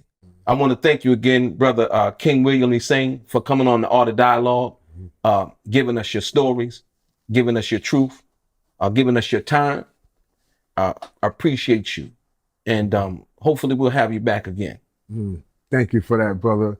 King Delroy Richardson. I want to thank you, man, for facilitating all this, man, and just being a great person to talk to. The vibe was, I just love talking to you, man. So it was easy to do this interview. You know, it was cathartic for me because I was able to talk about things that I've been dealing with for a long time. And I would like to come back again to further talk about other stuff, man, that happened, you know, after and, you know, from then the point that he died to today. Yes. You know what I'm saying? That's almost 30 something years. So there's a lot that have taken place during that time. Absolutely. So thank you again for having me. Thank you. Appreciate you. Shout out to the Art of Dialogue for having me on their show. Look, I want to shout out my people, man. First, I want to shout out Hidden Wealth Society, Mr. Akil Bey, Mr. Wasan Greer, and Mr. Mark Goldfinger. They're doing big things with financial literacy, making it accessible to our community. They're teaching our people how to trade on Forex. Check them out, hiddenwealth.com. Then I want to shout out On The Go LLC. This is my partners, my company that I am partners with Mr. Kenneth Simpson and Mr. Alan Lee. We just developed and patented the world's first AI holographic beat machine. And man, and this is going to change the music world forever. That's going to be coming to you very shortly, probably fall 2024. Also, I want to shout out my friend and business partner, Miss Kristen Parkes. We're setting up a tour, tourism. It's going to be called Can You Get Away Tours. And what we're going to do is we're going to take people to visit landmarks of my family in New York, California, and Baltimore. So thank you guys. Shout out also to my family, my wife, Pam, for coming. I love you, boo. Shout out to my family, my mama, my brothers and sisters, aunts, uncles, friends, family, all my partners. God bless y'all. Love y'all. Thank y'all once again. Peace.